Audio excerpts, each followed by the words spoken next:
네, 이사야서 2 오늘 3과 역사를 주관하시는 하나님 함께 보도록 하겠습니다. 먼저 45장 1절부터 25절 말씀인데요.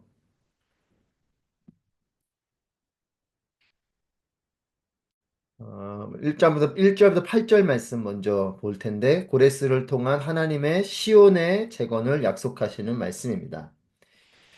먼저 45장은 하나님의 목자로 고레스가 부름을 받죠.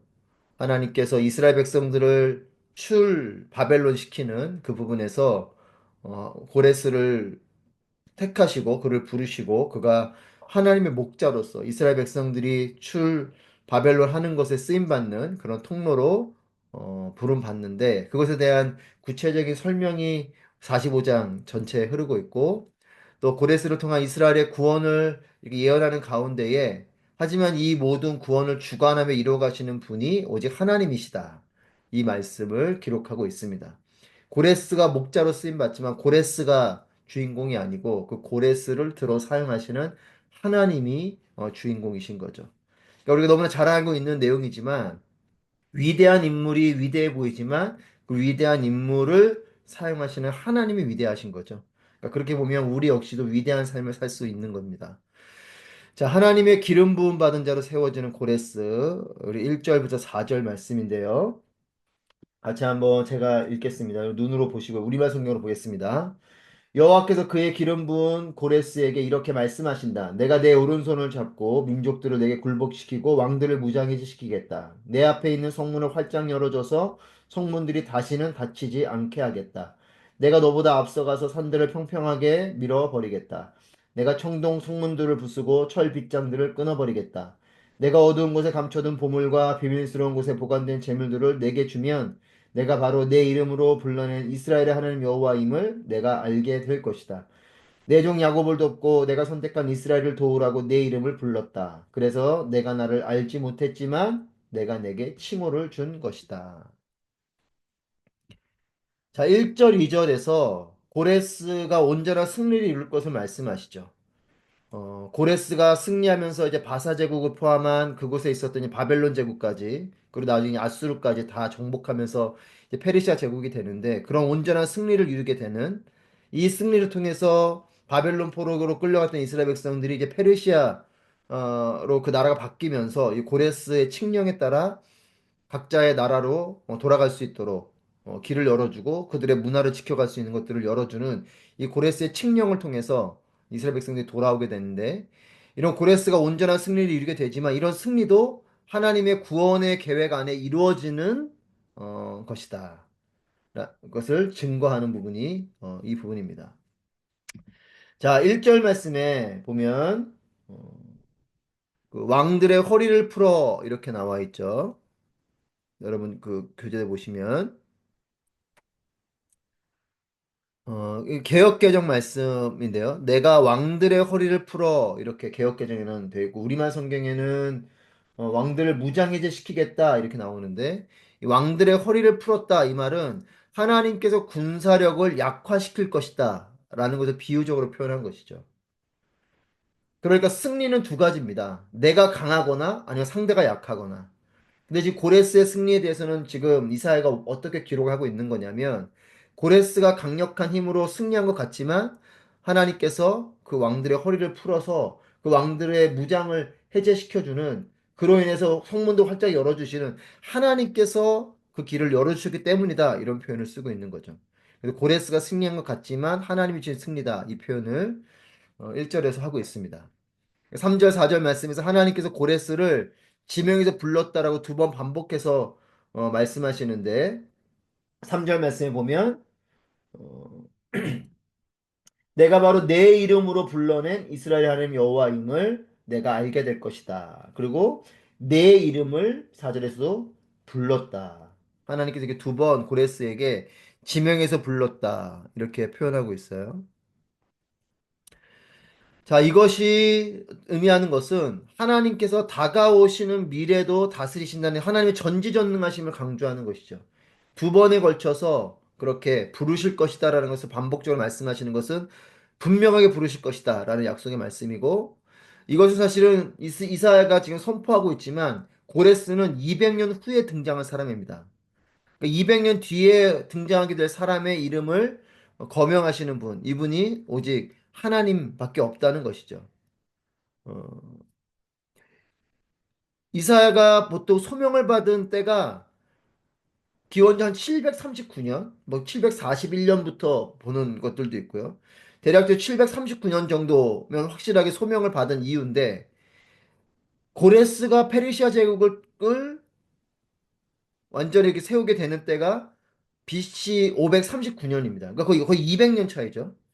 그러니까 200년 후에 등장하게 될 이 고레스에 대해서 이사야가 이미 선포하고 있는 것이고, 그걸 두 번에 걸쳐서 이 사람의 이름을, 이 사람에 대해서 부르실 것을 말하고 있는 거죠. 그렇게 미래에 대해서도 하나님이 이미 예정하시고 그 시간들을 다스리고 계신 것을 보여주는, 그러니까 하나님의 전지하심, 하나님의 모든 것을 아시는 분, 하나님의 전능하심을 알려주는 부분이 또한 이 3절, 4절 말씀을 통해서 하나님은 역사의 미래 부분까지도 다 주관하고 계신다. 자, 하나님께서 고레스를 지명해서 부르신 그 목적을 두 가지로 보게 되는데, 첫 번째는 뭐냐면 이스라엘의 하나님이 여호와, 즉 주인 되신다라는 말인 거죠. 3절 말씀에서 내가 바로 내 이름으로 불러낸 이스라엘의 하나님 여호와임을 내가 알 것이다. 그러니까 고레스에게 그것을 말씀하고 계신 것이죠. 내가 너를 부르지만 내가 이스라엘의 하나님 여호와인 것을 너로 하여금 알게 할 것이다. 자, 4절 말씀에서 고레스가 해야 될 일에 대해서는 하나님의 종 야곱, 택함 받은 이스라엘을 위한 것. 고레스가 해야 하는 일은 이스라엘을 위한 일을 하는 것이다 라는 것을 알려주시는 것이죠. 그러니까 고레스 너가 지금 승리를 하지만 이 승리는 결국 너의 승리가 아니고 이스라엘 백성들을 출 바벨론 하기 위한 하나님의 일이다 라는 것을 말씀하시는 것이죠. 그러니까 우리가 하나님의 전지전능한 하나님의 일하심을 보면서 우리의 인생을 보는 것과 나를 보면서 인생을 보는 건 다른 거예요. 그러니까 늘 하나님께서 역사하시는 것이 있다라는 것을 우리가 늘 기억하고 그것을 또 깨닫고 또 그것을 기대하고 나아가는 삶이 될 때 우리는 우리의 매일의 삶이 오늘의 삶이 영성 있는 삶이 되는 겁니다. 지금 이 고레스를 향해서도 결국 그렇게 고레스를 부르신 두 번에 걸쳐 부르시고 또 그렇게 부르시는 그 목적은 하나님이 이스라엘의 하나님이 왕이신 완전한 하나님이심을 알게 하도록 하기 위함이고 또 하나는 고레스 너가 하게 되는 승리도 이스라엘을 위한 것이다 라는 걸 알려주신다는 거죠. 그래서 에스라서에 보면 에스라 1장 1절부터 4절 말씀에 보면 제가 읽어드릴게요. 바사왕 고레스 원년에 여호와께서 예레미야의 입을 통하여 하신 말씀을 이루게 하시려고 바사왕 고레스의 마음을 감동시키매 그가 온 나라에 공포도 하고 조서도 내려 이르되 바사왕 고레스는 말하노니 하늘의 하나님 여호와께서 세상 모든 나라를 내게 주셨고 나에게 명령하사 유다 예루살렘의 성전을 건축하라 하셨나니 이스라엘의 하나님은 참신이시라 너희 중에 그의 백성된 자는 다 유다 예루살렘으로 올라가서 이스라엘의 하나님 여호와의 성전을 건축하라 그는 예루살렘에 계신 하나님이시라. 그 남아있는 백성이 어느 곳에 머물러 살든지 그곳 사람들이 마땅히 은과 금과 그 밖에 물건과 짐승으로 도와주고 그 외에도 예루살렘에 세울 하나님의 성전을 위하여 예물을 기쁘게 드릴지니라 하였더라. 이 에스라서 1장 1절부터 4절 말씀에서도 이 상황 고레스가 원년에 예레미야 입을 통해서 하나님께서 하신 말씀을 들려줄 때 이 바사한 고레스의 마음이 감동이 됐고 그 감동에 따라 이 고레스가 이렇게 선포하는 거죠. 하늘의 하나님 여호와께서 세상 모든 나라를 내게 주셨고 이 내게는 자신을 말하는 거죠. 나에게 이제 고레스에게 명령하사 유다 예루살렘 성전을 건축하라. 그러니까 하나님께서 이렇게 이 고레스의 마음에 감동을 주심으로 이 고레스가 이 칙령을 발휘하게 되는 겁니다. 그래서 고레스는 이런 하나님의 부르심의 두 가지 목적. 여호와 하나님이 이스라엘 하나님이 모든 신 중의 신이시고 그분이 왕이시다라는 것을 알려주셨고 그리고 또 고레스가 해야 될 일이 결국 이 이스라엘 백성들을 위한 일인 것을 알고 또 그렇게 이스라엘 백성들이 예루살렘을 가서 이제 성전을 재건하고 성벽을 재건하게 될 그 문을 여는 그 하나님의 사명을 깨달아 알고 있었습니다. 근데 여러분 기억할 것은 뭐냐면, 그럼 고레스가 신앙이 있었냐? 신앙이 있진 않았어요. 그러니까 우리가 이거 잘 구분해야 됩니다. 하나님이 하게 하신, 심지어는 하나님을 봐도, 하나님의 음성을 들어도, 하나님을 믿고 따르는 건 다른 거예요. 예수님 때에도 예수님이 말씀하셔도 그 예수님의 말씀을 듣잖아요. 그러니까 내가 이걸 정보로 듣는 사람과 이거를 정말 하나님을 나의 왕으로 믿고 따르는 건 다르다는 거죠. 이 고레스는 하나님의 이런 분명한, 물론 예레미야 선지자 통해서 그 얘기를 들은 거지만 하나님의 이 부르심에 하나님의 이 선포를 들었고 그것을 또한 공포했지만 또 이제 하나님이 하시는 것을 알지만 하나님을 자신의 왕으로 자신의 신으로 섬기지는 않았다는 겁니다. 이 부분을 우리가 또 잘 기억해야 될 부분이에요. 신앙도 마찬가지입니다. 우리가 말씀을 읽고 묵상하고 이 말씀의 내용을 내가 알고 아 하나님이 이런 분이시가 아는 것과 내가 하나님이 나의 왕이십니다 믿는 건 다른 거예요. 신앙은 하나님이 나의 주인이신 걸 믿는 것이고 주인된 하나님께 순종하는 것이고 그분을 사랑하고 그분을 쫓아가는 것 이것이 신앙인 거죠. 자, 그런 부분을 여러분 고레스를 잘 이해하셔야 됩니다. 하나님의 통로로 쓰임 받았고 그 사명을 자신도 알았지만 고레스는 하나님을 하나님 왕으로 신으로 믿고 따르진 않았다는 것. 자, 하지만 이 고레스를 들어 사용하시는 하나님의 말씀이 45장에 이어집니다. 5절부터 8절 말씀에서 이제 5절부터 8절 말씀 보시면 5절에서 나는 여호와이며 다른 신은 없다. 나밖에 다른 신은 없다. 비록 내가 나를 알지 못하더라도 내가 내게 능력을 주어서 해 뜨는 데부터 해 지는 데까지 사람들이 나 말고는 다른 신이 없음을 알게 하겠다. 나는 여호와이며 다른 신은 없다. 하나님만이 온 우주 만물의 주가 되신다라는 증거 중에 하나는 뭐냐면 하나님의 이름을 모르거나 관계없는 사람의 이름을 하나님이 이미 알고 계시다는 거죠. 5절에서 비록 너가 나를 알지 못해도 내가 너에게 능력을 주었다. 그러니까 비록 고레스 너가 나를 모르지만 나는 너를 알고 나는 너를 부르고 너에게 사명을 주는 자다. 그러니까 하나님께서 모든 것을 주관하고 계신다는 어떤 증거 중에 하나가 이런 부분이죠. 여러분, 내가 하나님을 택한 것 같지만 하나님 날 택하신 거예요. 내가 내게 주어진 것들을 누리고 내가 뭔가 얻어내고 내가 그렇게 한 것 같지만 이미 하나님이 우리에게 주신 겁니다. 하나님이 주신 삶을 사는 거고 하나님께서 허락하신 터 위에서 살아가는 거고 이 온천하 만물을 이미 하나님이 창조를 통해 우리에게 주신 것이죠. 내가 그것을 누릴 뿐이지 내가 얻어낸 것이 아니죠. 내가 그걸 만들어낸 것이 아니고 그러니까 온 우주 만물을 다스리는 하나님께서 이름도 모르는 그 사람을 나는 모르지만 하나님이 아시는 거예요. 하나님의 전지전능하심을 보여주는 증거 중에 하나가 5절 말씀을 통해서 우리가 깨닫게 되고요.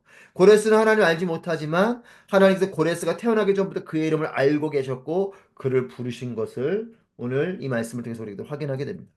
자, 고레스를 세운 더 큰 목적은 뭐냐면 이스라엘의 구원, 즉 바벨론으로부터 돌아오게 되는 출 바벨론, 그러니까 출 이집트, 출애굽과 같은 맥락에서의 어떤 구원에 대한 부분인데 종되었던 이집트를 벗어나게 된 것이 이스라엘 백성들이 출애굽, 출 이집트를 한 것이라면 그것과 같은 맥락에 바벨론 포로로 갔던 그들이 이제 바벨론으로 벗어나는 이스라엘의 구원을 통해서 온 세계로 하여금 오직 여호와 하나님만이 역사를 주관하시는 특별히 45장에서 그래서 창조주 하나님을 말하고 있거든요.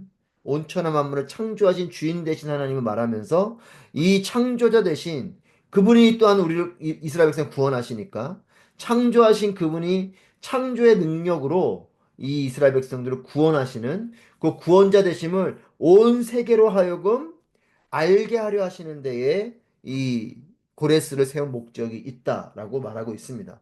6절 8절 말씀 보시면 해 뜨는 때부터 해 지는 데까지 사람들이 나 말고는 다른 신이 없음을 알게 하겠다. 나는 여호와이며 다른 신은 없다. 나는 빛도 지었고 어둠도 만들었으며 평화도 만들었고 재앙도 일으켰다. 나 여호와가 이 모든 일을 한다. 하늘아 위에서부터 떨어뜨리라. 정의를 이슬처럼 내리게 하라. 땅이 입을 벌려 구원이 열매 맺고 정의가 싹트게 하라. 나 여호와가 이것을 창조했다.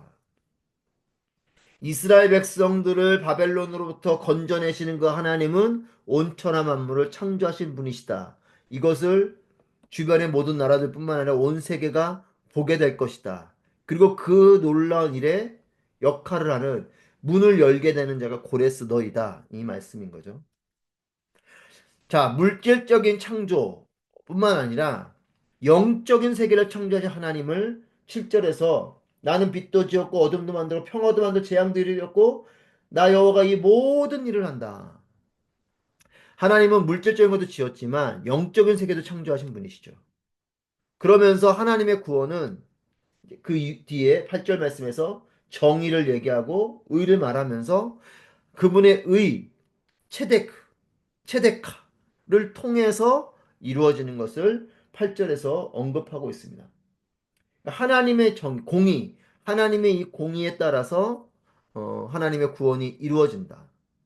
하나님의 어떤 이것을 말씀하시면서 결국 우리에게 이어지는 말씀 뭐냐면 하나님은 정의와 하나님의 공의하심과 하나님의 정의에 따라서 역사하시는 그러면서 결국 이사야서를 통해서 우리가 말씀하신 건 뭐냐면 하나님의 이 정의와 공의와 같이 이제 앞에 사실은 이제 앞에 부분을 봐야 되는 거지만 1장부터 그 이제 39장에 흐르는 내용들을 보면 계속 리더들에 대한 이야기를 하고 종교 지도자들 그다음에 뭐 그런 정치적 그 왕들 또 그 공동체 리더들 이런 사람들에 대해서 리더들에 대한 언급을 하면서 계속 말하는 게 뭐냐면 정의와 공의를 말하고 있거든요. 그러니까 하나님의 정의와 공의에 따라 하나님은 우리에게 사랑의 하나님으로 오시긴 하지만 그것은 분명히 정의와 공의를 바탕으로 한 사랑이라는 말씀과 함께 하나님의 그렇기 때문에 앞에서 계속 심판을 말씀하신 거예요. 하나님의 이런 정의와 공의 이런 죄악에 대해서 하나님은 타협하실 수 없는 분명한 하나님의 기준을 가지고 그리고 그것을 괜찮다 괜찮다 하지 않으시는 분명한 하나님의 심판의 말씀을 앞에서 하면서 계속 정의와 공의를 하나님 베푸시는 그 손길 위에 너희도 그렇기 때문에 이 정의와 공의 앞에 올곧게 너희 스스로가 살아가야 될 것이며 리더들은 또 그 정의와 공의에 따라서 행해야 된다. 라는 말씀을 하시면서 이 정의와 공의성이 결국은 어떤 착취와 또한 억압과 폭압과 이런 부분들은 정의로움이 아니니 그런 것들을 멈추고 약한 자들을 돕고 그들을 세워주는 그들에게 또 흘려보내는 그런 정의와 공의를 앞에 1장 39절 말씀하시는데 그 맥락과 함께 이어가면서 하나님은 계속해서 구원의 말씀을 그 이후에 하시면서도 하나님의 이 구원은 의를 통해 이루어진다라고 말씀하시죠. 그래서 이 부분이 신약으로 오면 동일하게 이어지는 것이 로마서 1장 17절 말씀에서도 복음에는 하나님의 의가 나타나서 믿음으로 믿음에 이르게 하나니 기록된 바 오직 의는 믿음으로 말미암아 살리라 함과 같으니라. 로마서 3장 21절 이제는 율법 외에 하나님의 한 의가 나타났으니 율법과 선지자들에게 증거를 받은 것이라. 결국 이 의, 체데크 를 통해서 하나님의 구원이 이루어지는데 이 의가 결국은 신약으로 넘어오면서 어디로 연결이 되냐면 예수 그리스도로 연결되어지는 거죠. 그래서 의롭다라는 것은 결국 우리가 예수로 인해 우리의 모든 죄가 사함받고 예수로 인해 의롭다고 칭함받은 너는 의인이다라고 하나님께서 명찰을 달아주시는 그 부분이 예수 그리스도의 은혜로. 그래서 우리의 공로로는 의로워질 수 없고, 우리의 공로로는 구원을 이룰 수 없고, 구원은 하나님의 전적인 은혜인데, 구원을 하시려면 우리 안에 되어져야 하는 문제가 있는데, 그것이 바로 죄의 문제죠. 이 죄의 문제를 결국 해결해 주신 것이 예수 그리스도의 보혈이고, 이렇게 신구약이 연결되어져 갑니다. 그래서 하나님의 구원은 하나님의 의를 통해서 이루어졌다. 자, 역사의 주관자이신 하나님, 입니다. 45장 9절부터 13절 말씀에서 이제 이 모든 역사를 주관하시는 분이 하나님이시다. 하나님이 이제 구속하시는 이 주권에 대한 부분에서 어, 고레스를 들어서 사용하시는 하나님의 이 구원 계획에 대해서 의혹을 갖고 또 도전하는 일들이 벌어집니다. 어떻게 고레스와 같은 자를 들어 사용할 수 있냐? 이런 어떤 도전이 있을 수 있겠고 하나님이 왜 그런 우리가 흔히 말하는 내가 볼 때 믿음이 있고 또 유대인이고 이런 사람들 통해서 하시는 것이 아니고 왜 이방에 그렇게 어, 전쟁을 통해 승리를 이루는 그런 사람을 통해서 하나님 구원의 계획을 하시는가? 이런 어떤 의혹과 도전을 할 수 있는 부분이 있겠죠. 이런 부분에 대한 설명이 진흙과 토기장의 비유를 하면서 결국 이 모든 것은 주관자 되시는 하나님의 뜻이라는 거죠. 여러분, 그렇죠. 진흙이 토기장이가 네모나게 그릇을 만들든, 동그랗게 그릇을 만들든, 길쭉하게 그릇을 만들든, 널쩍하게 그릇을 만들든, 진흙이 말할 바가 아니죠. 그건 그냥 토기장이의 뜻입니다. 부모와 자식 비유를 10절에서 하면서도 그렇죠. 부모가 자식을 낳았을 때 자식 입장에서 왜 아들을 낳아야지 딸을 낳냐 이렇게 말할 수 있냐는 거예요. 그러니까 주어진 것을 사는 것처럼 이 모든 것을 주관하신 하나님의 손길 아래 하나님이 고레스를 들어 사용하시든 바로를 들어 사용하시든 우리가 볼 때 뭐 극악무도한 그 누구를 들어 사용하시든 그건 하나님의 주권이라는 거죠. 하지만 하나님의 그 모든 주권 속에 하나님의 구원을 이뤄 가신다 이 말씀을 하고 있는 겁니다. 그래서 구절 말씀에 이렇게 말하죠. 아, 너에게 재앙이 있을 것이다. 바닥에 뒹구는 질그릇들 가운데 하나인 주제에 자기를 만드신 분과 다투는 자야. 진에게 토기장에게 무엇을 만드느냐고 묻겠느냐. 작품이 작가에게 이 사람은 도대체 손도 없느냐 하고 말하겠느냐. 그쵸? 뭐 이렇게 만들었냐 이런 뜻이겠죠. 10절에서 아 너희가 재앙이 있을 것이다. 자기 아버지에게 도대체 무엇을 낳았느냐고 말하거나 자기 어머니에게 도대체 무엇을 낳느라고 그 고생을 했느냐고 말하는 사람아 이렇게 말하는 극악무도한 자라는 뜻이죠. 지금 우리말 성경에는 너에게 재앙이 있을 것이다 이렇게 되어 있지만 이것이 개역개정 말씀에서는 화 있을진저 이렇게 되어 있어요. 그러니까 너희가 화를 입게 될 거다. 너에게 화 있을진저 이 말씀을 하시면서 이렇게 하나님께 도전하고 의혹을 제기하는 너희들에게는 화가 있을 것이다. 여러분, 하나님의 전지전능하심을 우리는 우리의 상식으로 이해할 때가 많아요. 하나님 어떻게 이렇게 하실 수 있으십니까? 라고 말하는 경우들이 있다는 거죠. 여러분, 하나님이 그렇게 하시면 그렇게 하는 거예요. 그게 신앙입니다. 신앙은 인본주의가 아니고 신본주의예요. 하나님 중심적인 게 신앙이죠. 나는 오른쪽으로 가는 것이 나의 길 같아도 하나님이 왼쪽으로 가라면 그것이 하나님의 뜻이고 나는 높은 곳으로 가는 것이 나의 뜻이어도 하나님 낮은 곳으로 가라 하시면 그게 하나님의 뜻인 거죠. 낮은 곳으로 가면서 내가 왜 하나님 나를 낮은 곳으로 가라 하십니까? 이렇게 말할 수 있겠습니까? 또 하나님이 정말 온 인류를 쓸어버리신다고 한들 피조물인 우리가 뭐라고 하겠습니까? 하나님이 쓸어버리시면 쓸어버리시는 거죠. 그게 피조물의 모습이지 않습니까? 피조물인 우리가 어떻게 하나님이 이렇게 우리에게 이렇게 물로 심판을 하시고 온 인류를 쓸어버리십니까? 라고 할 수 있겠냐는 거예요. 그러니까 이런 하나님 중심적인 하나님 신본주의적인 신앙이 바탕이 돼야 되는데 늘 인간은 하나님에 대한 믿음을 갖고 있다고 하지만 늘 사람을 평가하는 걸 넘어서 하나님을 평가합니다.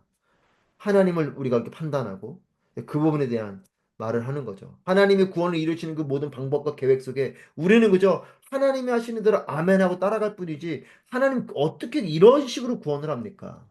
하나님 어떻게 이런 식으로 정의가 발휘됩니까? 하나님이 하시는 일에 우리가 그렇게 말할 수 없다는 거죠. 자, 그러면서 동시에 강경한 어조로 하나님의 주권에 도전하는 자들에게 화 있을진저 재앙이 있을 것이다. 이렇게 두 번을 반복해서 말씀하시면서 그들에게 강력하게 경고하십니다. 자, 그러면서 11절부터 13절 하나님의 구원하시는 이 구속의 계획을 확실하게 증거하는 부분에서 11절 13절 말씀을 볼 때, 자, 하나님은 누구신가? 라는 본질적인 부분을 말씀하면서 고레스를 통한 하나님의 계획이 반드시 성취될 것에 대해서 예언을 하고 있습니다.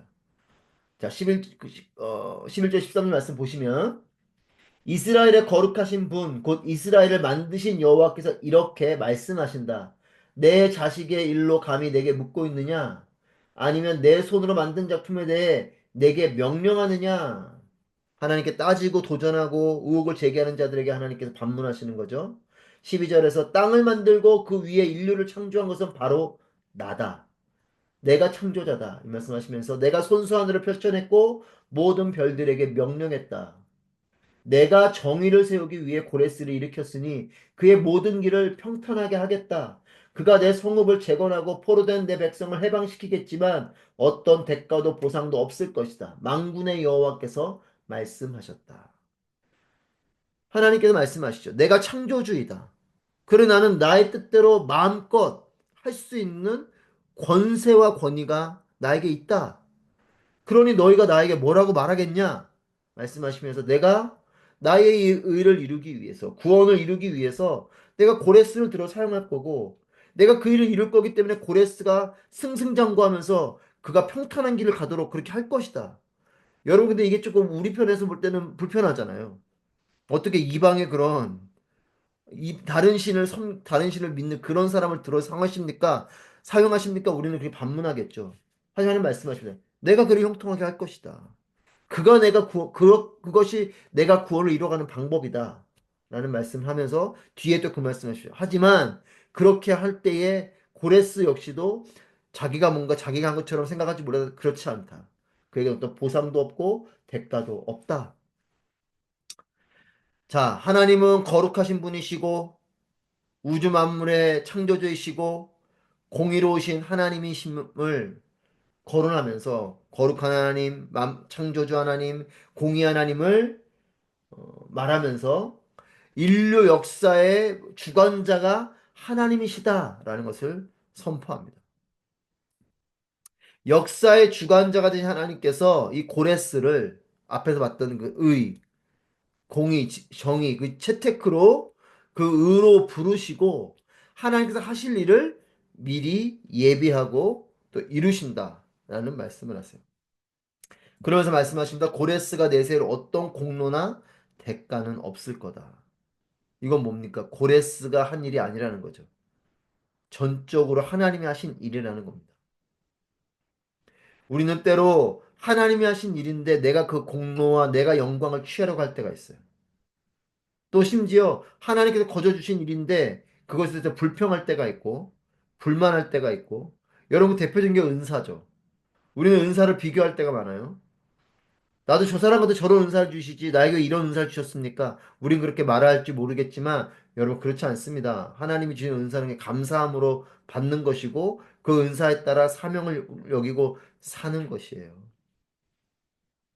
물론 인간적인 어떤 우리의 욕심이나 그런 거를 볼 때는 좀 아쉬운 마음이 있을지 몰라도 그거는 내가 중심이 됐었을 때 얘기고 하나님 중심적인 마음을 가질 땐 여러분 하나님께서 있게 하신 곳에서 하게 하신 일들을 가지고 하나님께서 인도하시는 대로 나아가는 것 이것이 우리의 삶입니다. 하나님께서 말씀하실 때 그 순종하는 것이 축복인 거죠. 저는 여기 계신 분들 이렇게 말씀을 배우시고 또 여기 볼 때 대부분 직분자들이시고 또 리더십들이신데 저는 우리가 하나님께 주신 그 리더십을 가지고 하나님께 주신 그 직분을 가지고 순종의 마음으로 나아가십시오. 우리도 이렇게 고백해야 돼요. 공로나 대가가 없다.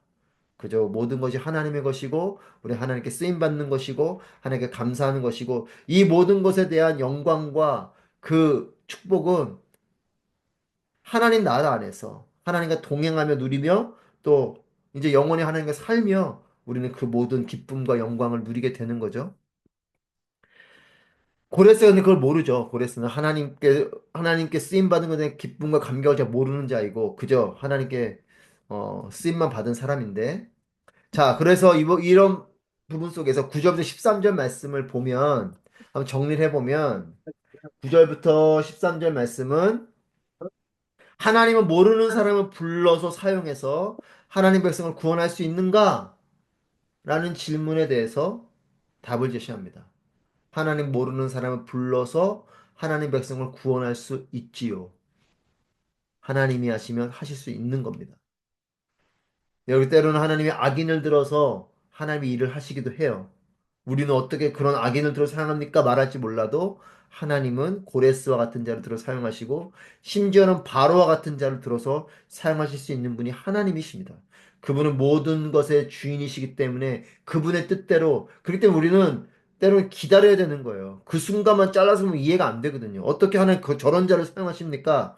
어떻게 저런 자에게 힘을 주시고 어떻게 저런 자가 형통하게 하셔서 그게 하나님의 일이라고요? 우리는 이렇게 반문을 제기할지 몰라도 그 과정 너머에 하나님의 일들이 있는 거예요. 하나님은 선하신 분이시기 때문에 하나님은 God is so good. 하나님은 너무나 좋으신 분이시기 때문에 우리는 하나님의 그 큰 그림과 계획들을 몰라요.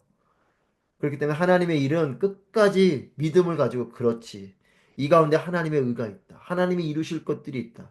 하나님의 계획이 있다. 하나님의 인도하심이 있다. 라고 우리는 끝까지 믿음으로 한 걸음 한 걸음 나아가는 거지. 내가 거기서 계속 심판자가 되고 판단자가 되고 이건 맞고 이건 아니고 그게 아닌 거죠. 자, 그러면서 하나님이 유일한 창조주이시며 구속자이신 이 모든 일을 행하는 주권을 가지고 계신 것을 증거하고 있습니다. 자, 이 두 부분이 9절 13절 말씀에서 우리가 조금 바라봐야 될 내용이고요. 자, 이제 14절부터 25절 말씀. 유일한 구원자가 되시는 여호와 하나님이라는 타이틀로 우리가 보게 되는데요. 자, 1절부터 13절에서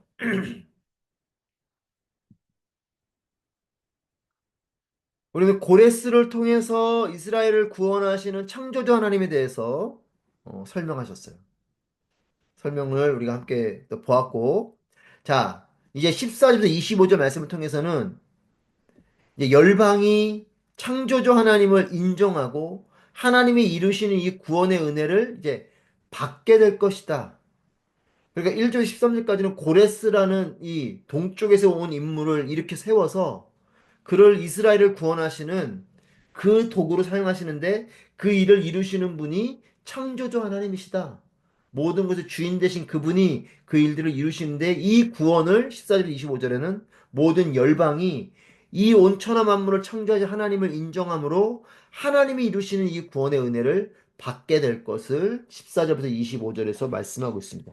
그러니까 궁극적으로 여러분 구원은 이스라엘 백성에게만 있지 않아요. 온 열방 가운데 있는 거죠.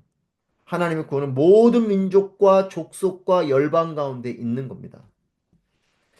자, 그렇게 14절 25절 말씀 보는데 먼저는 이스라엘의 영원한 구원에 대한 14절 17절 말씀을 통해 보겠습니다. 14절 말씀에서 14절 말씀 같이 한번 보시면 여호와께서 이렇게 말씀하신다. 이집트가 벌어들인 소득과 에티오피아가 벌어놓은 재물이 내게로 넘어오고 스바의 거인들이 내 것이 될 것이다. 그들이 내 뒤에서 터벅터벅 걸으며 사슬에 묶인 채 내게로 넘어올 것이다. 그들이 내 앞에서 절하고 빌면서 틀림없이 하나님이 당신과 함께 하십니다.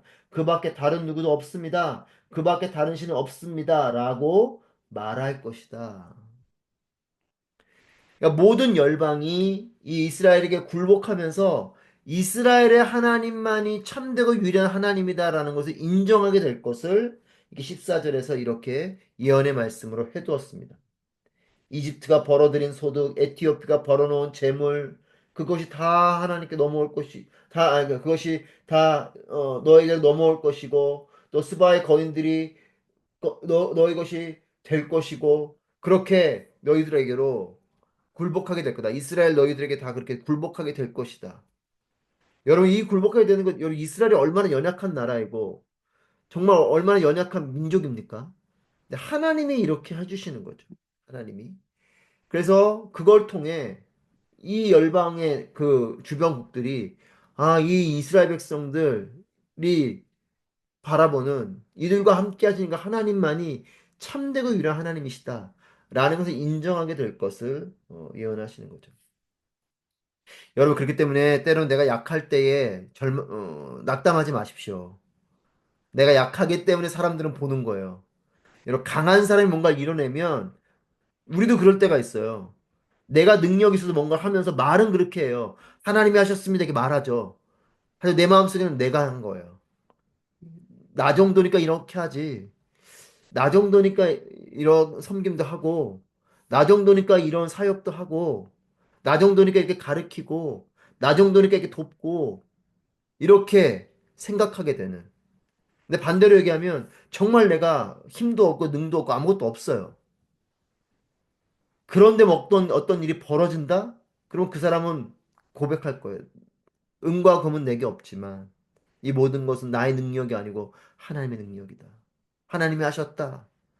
이런 주변국도 그렇게 보는 거죠. 이스라엘을 볼 때 그렇게 강한 나라가 아니지만 결국 그렇게 이스라엘에게 굴복하는 일들을 보게 되면서 또 그들이 그렇게 그 강력한 외세 침략 속에서 살아남는 걸 보면서 또 때로는 그들이 승리하는 것들을 보면서 주변의 나라들은 깨닫는 거죠. 저들 그리고 여러분 구약을 보시면 그 전쟁 가운데 그런 고백하지 않습니까? 저들의 하나님, 이스라엘의 하나님 그래서 그들이 가는 곳마다 정복시키고 가는 곳마다 무너뜨리는 그들을 통해서 그들의 신을 두려워하는, 여러분 그것이 하나님의 능력이지 않습니까? 이스라엘 백성에서 그렇게 반응하게 된다는 거죠. 우리의 인생에도 마찬가지입니다. 내가 연약할 때에, 연약하면 참 창피하고 부끄럽고 고통스럽고 괴로운 일이지만 나의 연약함을 통해 하나님의 강함이 나타난다면 세상은 보는 거예요. 아, 저 사람의 하나님, 그분이 정말 진정한 하나님이시구나. 여러분, 어쩌면 우리가 그런 일들이 우리에게 벌어질 수 있다면 우리의 연약함은 축복일 수 있고 우리의 부족함은 놀라운 선물일 수 있는 거죠. 그러면서 표면상으로 겉으로 볼 때에는 숨어 계신 하나님처럼 보이지 않으시는 하나님처럼 보입니다. 15절에서 구원자이신 이스라엘 하나님, 주께서는 참으로 숨어 계신 하나님이십니다. 숨어 계신 하나님, 보이지 않으신 하나님, 하나님 안 보이시잖아요. 영이신 하나님 보이지 않습니다.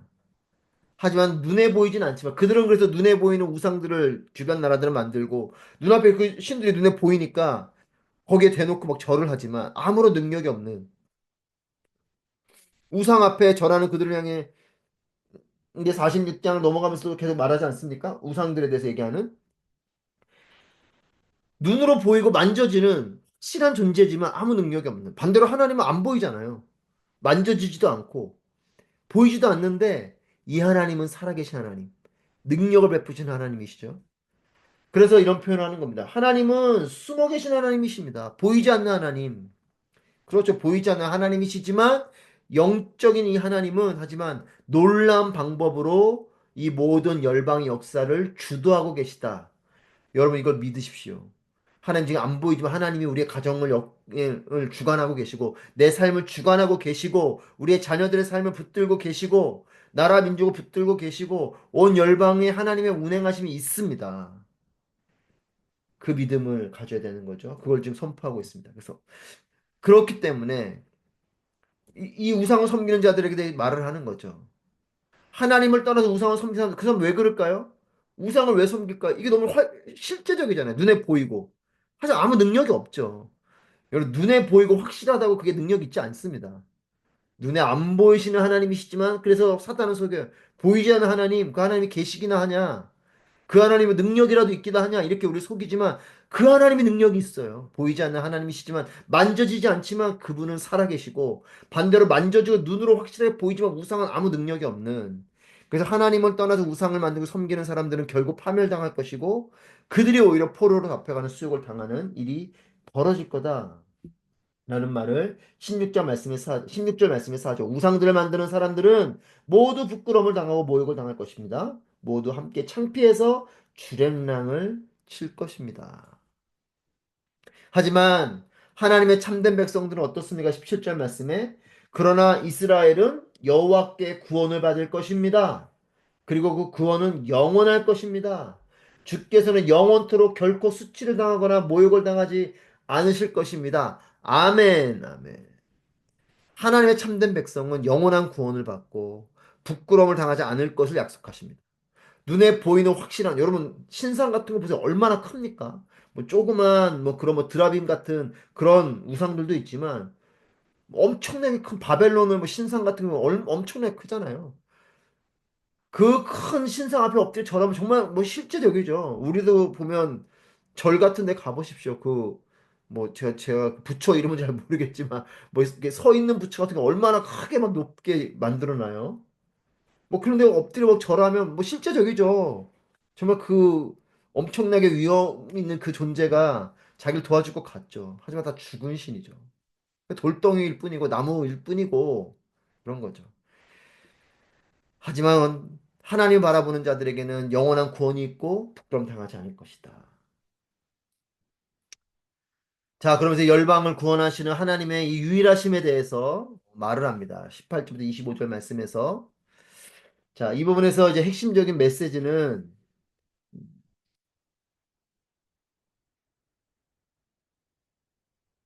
이와 같은 것이죠. 여러분 79페이지 보시면 본 문맥의 핵심 메시지는 온 세상이 하나님께로 돌아오는 것. 그리고 하나님 베푸시는 구원을 누리게 되는 이런 종말론적인 모습을 예언하는 것. 그러니까 이 열방에 대한 구원과 이 구원을 이루시는 유일하신 하나님, 이 부분에서의 우리에게 주시는 메시지는 뭐냐면 이 구원을 이루시는 유일하신, 보이지 않으시지만 살아계신 유일하신 그 하나님, 너희가 보여서 만들어대고 만져대고 엎드려 절하는 그 모든 우상들은, 그 다른 신들은 다 죽은 신들이며 보이지 않지만 유일하신 그 하나님, 창조하셨고 구원을 이루시는 이 유일하신 하나님께로 돌아오는 것. 여러분, 돌아오다 하나님께로 돌아와야 됩니다. 종교로 돌아오는 게 아니에요. 사람에게 돌아오는 일이 아닙니다. 하나님께로 돌아오는 게 진정한 신앙이에요. 그래서 이 유일하신 그 하나님께로 온 세상 모든 민족과 족속과 열방과 모든 자들이 하나님께로 돌아오는 것. 그리고 두 번째로는 이 하나님께서 베풀어 주시는 이 구원을 궁극적으로는 세상 끝날까지 영원히 함께 하나님과 살게 되는 그 마지막 날까지 이어지는, 그리고 그걸 넘어서 영원히 함께 사는 이 종말론적인 부분에서의 이 구원까지 이어지는 것을 말하고 있는 거죠. 그러니까 짧게는 바벨론 포로기로부터 돌아오게 되는 그런 구원일지 몰라도 그것이 아니라 그걸 넘어 우리는 완전한 구원, 죄인에서 의인으로, 사망에서 생명으로 가게 되는 그 구원이 이루어지는 그것을 함께 보는 겁니다. 자, 창조주 하나님의 유일성을 강조합니다. 그러면서 구원 계획이 반드시 이루어질 것을 말합니다. 18절 말씀에 하늘을 창조하신 여호와께서 말씀하신다. 창조주 하나님 말씀하신다는 거죠. 하나이신 분, 하나님이신 분, 땅을 지어 만드신 분, 땅을 견고하게 하신 분, 땅을 황무지로 창조하지 않으시고 사람이 살도록 지으신 분이 말씀하신다. 나는 여호와다. 나밖에 다른 이가 없다. 하나님께서 말씀하세요. 창조주이심을 말씀하시면서 이분이 구원을 하실 것인데 이 구원은 반드시 이루어진다. 그러면서 하나님이 이렇게 선포하세요. 18절, 21절, 22절에서 다 동일하게 나밖에 다른 이가 없다. 아멘. 여러분, 이것이 우리의 신앙입니다. 하나님만이 유일하신 분이세요. 다른 종교는 기독교가 배타적이라 말하지만 배타적이어서가 아니라 유일하시기 때문에 그래요. 여러분, 유일한 거 유일하다고 하지 뭐라고 말합니까? 하나님만이 유일하시기 때문에 하나님이 유일하다고 말하는 거지. 우리가 배타적이어서 유일한 게 아니, 하나님 유일하다고 말하는 고집 피우는, 이렇게 표현해 죄송합니다. 속된 말로 똥꼬집을 피우는 게 아니잖아요. 그거는 진리이기 때문에 그거밖에 없는 걸 어떡하겠습니까? 어딜 찾아가는 길이야 뭐 이쪽으로도 가고 저쪽으로도 가지만 하나님은 한 분밖에 안 계시고 구원의 길은 예수 그리스도 그 하나밖에 없는 거예요. Only one way예요. 그 길밖에 없어요. 다른 이가 없고 다른 길이 없습니다. 사단은 끊임없이 다른 길이 있다고 말해요. 그래서 선악과를 먹게 되는 거잖아요. 죽는 거예요. 먹으면. 죽을까 하노라. 죽을 수도 있고 안 죽을 수도 있고 그렇지 않아요. 죽는 거예요. 길은 정해져 있는 건 거예요. 하나님밖에 안 계시고 구원의 길은 예수밖에 없어요. 나밖에 다른 이가 없다. 자, 그래서 구원이 이스라엘을 넘어 이제 세상 민족에 이루어갈 것을 19절부터 22절 말씀에서 말합니다. 이 구원이 이스라엘 백성에게만 머무는 것이 아니라 이것이 온 열방에게로 흩어져 가는 것을 말씀하시면서, 그래서 이 주변의 나라들은 우상 숭배자들이었지만 그 이방인들이 비록 그들이 하나님을 알지 못해서 눈에 보이는 것들에 눈이 멀어서 그렇게 우상을 섬겼던 자들이지만 이들이 회개하고 나오게 되면 20절 말씀에서 민족들 가운데서 살아남은 사람들아 함께 모여오라. 나무로 만든 우상들을 갖고 다니며 구원해 주지 않는 신들에게 기도하는 사람아 하면서 쭉 계속 말씀하시죠. 21절에서 나밖에 다른 신이 없으니 나는 정의를 세우고 구원을 베푼 하나님이다. 22절에서 내게 돌아와서 구원을 받으라 이렇게 말씀하시죠. 하나님께서 20절에 그들을 부르시잖아요. 우상을 섬기는 자들아 부르세요. 너희가 회개하고 내게로 오면 22절에서 말씀하신 것처럼 내게 돌아와서 구원을 받으라. 내가 하나님이니 나밖에는 아무도 없다. 너희 땅 끝에 있는 모든 사람들아 내게로 오라.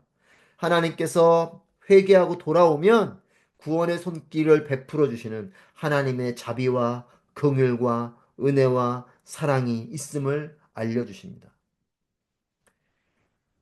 이것이 하나님의 은혜예요. 그래서 하나님의 구원은 열방을 향해서, 그리고 하나님은 그 구원의 문을 열어두셨다. 회개의 기회를 주셨다. 여러분, 은혜의 때에 돌아와야 되는 거죠. 길이 열려 있을 때 빨리 들어와야 되지 않겠습니까? 문 닫히고 나서 문 열어달라 그러면 늦었습니다. 문이 열려 있을 때 들어와야죠. 구원의 길이 열려 있을 때 와야 되는 겁니다. 자, 그러면서 하나님께서 지금 창조주 하나님을 말씀하시면서 구원을 계속 말씀하시는데 결국 그러면서 말씀하신 건 뭐냐면 하나님이 창조주이신데 하나님이 창조하신 이것의 궁극적인 목표가 우리가 지난 시간에 봤던 것처럼 내 백성이 내가 나를 위하여 지었나니 내게 찬송 올려드리게 하려 합니다. 하나님께 영광을 올려드리게 하려 합니다. 하나님 높여드리게 하고자 하는 것이 하나님께서 우리를 창조하신 목적이잖아요. 그러니까 창조 역사의 궁극적인 목표는 뭐냐? 첫 번째는 하나님만이 진정한 하나님이심을 깨달아야 되는 거예요. 유일신, 여러분 찬양을 해도 딴 데다 하면 안 되죠. 우상에게 하거나 다른 신에게 하는 것이 아니고 하나님 분명히 말씀하시죠. 나는 나의 영광을 다른 이에게 빼앗기지 않겠다. 여러분 하나님의 의지예요. 하나님은 하나님만이 영광받길 원하시고 하나님만이 영광받기 위해서 우리를 지으신 것이에요. 누군도 그렇게 얘기해요. 하나님 너무 이기적인 거 아니야. 이기적이어서가 아니라 그분은 유일하시기 때문에 유일한 하나님이시기 때문에 그분만이 우리를 창조하신 분이기 때문에 그분만이 우리로부터 영광을 받으셔야 되는 거고 하나님 그걸 원하시는 거죠. 관계적인 부분인 거죠. 자, 하나님만이 진정 하나님이심을 깨달은 사람들 이 깨닫고 나서 이들이 하게 되는 게 뭐냐? 그 확신 속에서 하나님을 향해 신앙의 고백을 하는 것. 이게 찬양이고 이게 예배잖아요. 이것이 우리를 창조하신 목적이죠. 여러분, 이집트를 나오는 일도 결국 가나안으로 가는 일도 뭡니까? 구별된 장소로 가서 이 하나님의 백성이 하나님을 예배케 하기 위한. 여러분, 바벨론으로 왜 나와서 어디로 갑니까? 예루살렘으로 가잖아요. 성전을 회복시키고 성벽을 회복시키는 그래서 다시금 하나님 앞에 예배하는 예배 공동체로 나아가게 된 이 부분 여러분 이게 구원이에요. 하나님이 예배하지 못했던 자들이 다른 것을 예배했던 자들이 하나님을 예배하는 자로 돌아오게 되는 것 이것이 구원이고 하나님을 예배하는 자로 하나님과 함께 사는 것 이것이 하나님 나라와 하나님 나라의 백성이고 이 삶이 우리는 이 땅에서도 그렇게 살지만 우리의 육신의 장막을 벗고 나서 영원히 그렇게 또한 사는 것이 우리의 존재의 목적이고 이유인 거죠. 자, 그래서 창조의 목표는 예배케 하는 것이다. 라는 것에서 모든 민족과 족속과 열방이 하나님을 예배케 되는 그 일, 그것이 여러분 선교이고 그것이 구원이고 그것이 하나님의 사명입니다. 하나님께서 우리에게 주신 사명입니다. 자, 이 예언의 궁극적인 성취는 바벨론 귀환 시기가 아니고 가까운 거리로는 바벨론 귀환에 대한 얘기겠지만 이것은 먼 그림으로 볼 때 종말론적인 미래에 속하는 일이에요. 결국은 먼 미래까지 이어지는 모든 민족과 족속과 열방과 지금 이 시대뿐만 아니라 주님 오심을 보는 그날까지 그 모든 시간들 속에 있는 그들이 결국 하나님께 돌아오게 되는 그 일에 대한 이야기고 자, 온 열방에 대한 구원의 메시지가 울려 퍼지는 이 일의 성취가 결국 예수님 사역의 궁극적인 추구 방향이자 목적이죠. 예수님께서 이 땅에 공생애를 하셨고 결국 예수님이 십자가에 달려 죽으시고 부활하시는 일은 뭡니까? 그걸 통해서 우리를 구원하시는 거잖아요. 이 구원에 대한 혜택은 누구에게 있냐? 모든 민족과 족속과 열방 가운데 있는 거죠. 온 열방에 구원의 메시지가 울려 퍼지는 그 일, 그 일은 결국 예수님께서 십자가에 달려 죽으신 그것이 이루어지는 그것이 정말 그 목적에 따라서 온전히 펼쳐지는 것이죠. 예를 들면 여러분이 어떤 고아원에 있는 모든 아이들에게 주기 위해서 빵을 만들었어요. 그러면 그 모든 아이들에게 너희들에게 빵이 주어질 거야. 이렇게 말해주는 게 내가 그 빵을 만든 사람으로서 그 목적에 부합되도록 알려준 거잖아요. 근데 나는 그 고아원에 있는 모든 아이들에게 빵을 주려고 빵을 만들었는데 어떤 차별화된 일부 한 개 반 아이들에게만 그 아이들에게만 빵을 줄 거라 얘기하고 그 아이들에게 빵이 주어진다. 여러분 그렇다면 그것이 이 빵을 만든 사람의 궁극적인 방향과 목적과 안 맞는 것처럼 구원의 목적은 모든 사람을 위한 것이고 모두에게 이것이 울려 퍼져야 되는 일인 거죠. 자, 23절 말씀을 보시면 내가 나를 두고 맹세한다. 내 입에서 모든 공의로운 말이 나갔으니 결코 번복되지 않을 것이다. 모든 사람이 내게 무릎을 꿇을 것이고 모든 사람이 내게 자기 나라 방언으로 맹세할 것이다. 모든 사람이 내게 무릎을 꿇을 것이고 모든 사람이 내게 자기 나라 방언으로 맹세할 것이다 라고 이렇게 예언하고 선포하는 것도 결국 이 일이 이루어지는 것은 예수 그리스도의 죽음과 부활과 승천과 다시 오심을 통한 이 모든 예수 그리스도의 이 일들을 통해서 이루어지게 되는 거죠. 그 십자가의 죽음, 부활을 통해서 구원의 문을 열어주셨고, 또 이렇게 예수님이 하늘로 가시고, 또 이제 성령께서 오시고, 또 이제 아직 오지 않으신, 그래서 우리가 늘 이미와 아직 사이를 살고 있다고 말하잖아요. 초림, 예수님의 first coming, 첫 번째로 오신 그 예수 그리스도. 하지만 그분은 십자가를 죽으시고 부활하시고 승천하셨죠. 하나님 우편에 앉아 계시고 그리고 나서 다시 second coming, 다시 오실 재림 예수. 그래서 아직 오시지 않은 그 예수. 우리는 지금 그 사이를 살고 있는데 그 일을 통해서 이 모든 족속과 모든 사람이 하나님께 무릎을 꿇고 모든 사람이 나에게 자기 나라 자신들의 언어로 맹세하게 될 것. 여러분 그것이 요한계시록에 나오는 14만 4천. 여러분 14만 4천이 실제적 숫자적인 게 아니죠. 어떤 상징적인 거죠. 모든 민족과 족속과 열방을 말하는 겁니다. 그들이 그들의 언어로 그들의 모습으로 하나님 예배하게 되는 것. 여러분 이것이 잠깐 보여진 것이 뭐냐면 오순절 마가다락방 사건이죠. 자신들의 방언으로 말하지만 여러 나라의 언어로 말하는 거잖아요. 그러니까 그 여러 나라에서 왔던 사람들이 놀래잖아요. 나의 언어로 저 사람이 지금 하나님 높여드리고 있구나. 나의 언어로 기도하고 있네. 이렇게 잠깐 펼쳐진 게 오순절 마가다락방이죠. 그것처럼 모든 사람이 자기의 방언으로 하나님께 높여드리는 그것이 이루어지는 것. 이것도 예수 그리스도의 일들을 통해서 이루어진다. 자, 24절 말씀에서 그들은 나를 두고 여호와께만 정의와 능력이 있다라고 말할 것이다. 그에게 화를 내는 사람들은 모두 그에게로 나와 부끄러움을 당하게 되겠지만 25절 이스라엘의 자손은 모두 여호와 안에서 의롭다고 인정을 받고 자랑스러워할 것이다. 그래서 24절에서 여호와께만 정의와 능력이 있다. 그래서 정의와 능력이 오직 하나님께 있다라고 고백하면서 여호와 하나님으로 인해서 이스라엘이 의롭다 하심을 얻게 될 것을 확증합니다. 여러분 그렇죠? 의인은 없나니 하나도 없습니다. 의로운 분은 하나님밖에 없어요. 그러니까 우리가 의로워지려면 다른 방법이 없어요. 우리에게서 의가 없거든요. 우리가 의를 만들어낼 능력도 없고 의는 하나님께로부터 주어져야 되는 거예요. 그래서 예수께서 오신 거죠. 그렇기 때문에 하나님께로부터 근데 인간의 어떤 교만은 뭐냐? 내가 의로울 수 있다고 말해요. 나는 의로울 수 있지. 여러분 우리는 의로울 수 없습니다. 여러분 속으면 안 됩니다. 정말 진정한 인간됨은 뭐냐? 나는 의롭지 않습니다 하는 게 진정한 인간됨이에요. 여러분 그래서 물론 우리가 인본주의적인 부분에서 누군가를 존중하고 사랑하고 이건 필요하지만 우리가 가져야 될 마음은 뭐냐면 그 위에 계신 하나님, 그분이 의로우신 분이시고 그분의 정의와 그분의 공의에 따른 것들이 펼쳐지게 되는 것이 우리가 꿈꾸는 정의롭고 공의로운 세상인 거죠.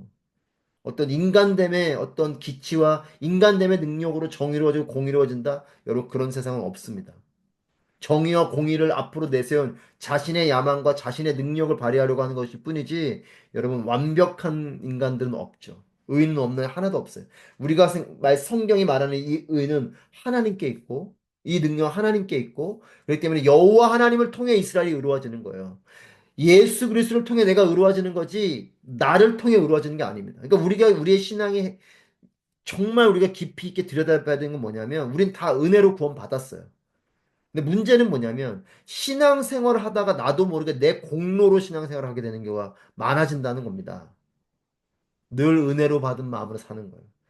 내게는 공로가 없고 나는 여전히 부족하고 나는 여전히 죄인이지만 이런 나를 사랑하시고 나를 구원하신 그리고 나를 의롭다고 해주신 하나님의 그 의가 나에게 입혀진 그래서 나를 의롭다고 해주신 내가 의로운, 내가 구원받을 만한 자격이 있어서 그런 것이 아니고 나는 자격이 없지만 하나님께서 나에게 그런 자격을 주셔서 나를 의롭다고 해주신 그 은혜에 감사하며 시간이 갈수록 더더욱 그런 감사로 나아가면 우리는 정말 너무나 좋은 하나님 나라의 백성이 되겠지만 많은 경우 은혜로 받은 구원을 우리는 어느 순간 다 내가 공로로 갚았어요.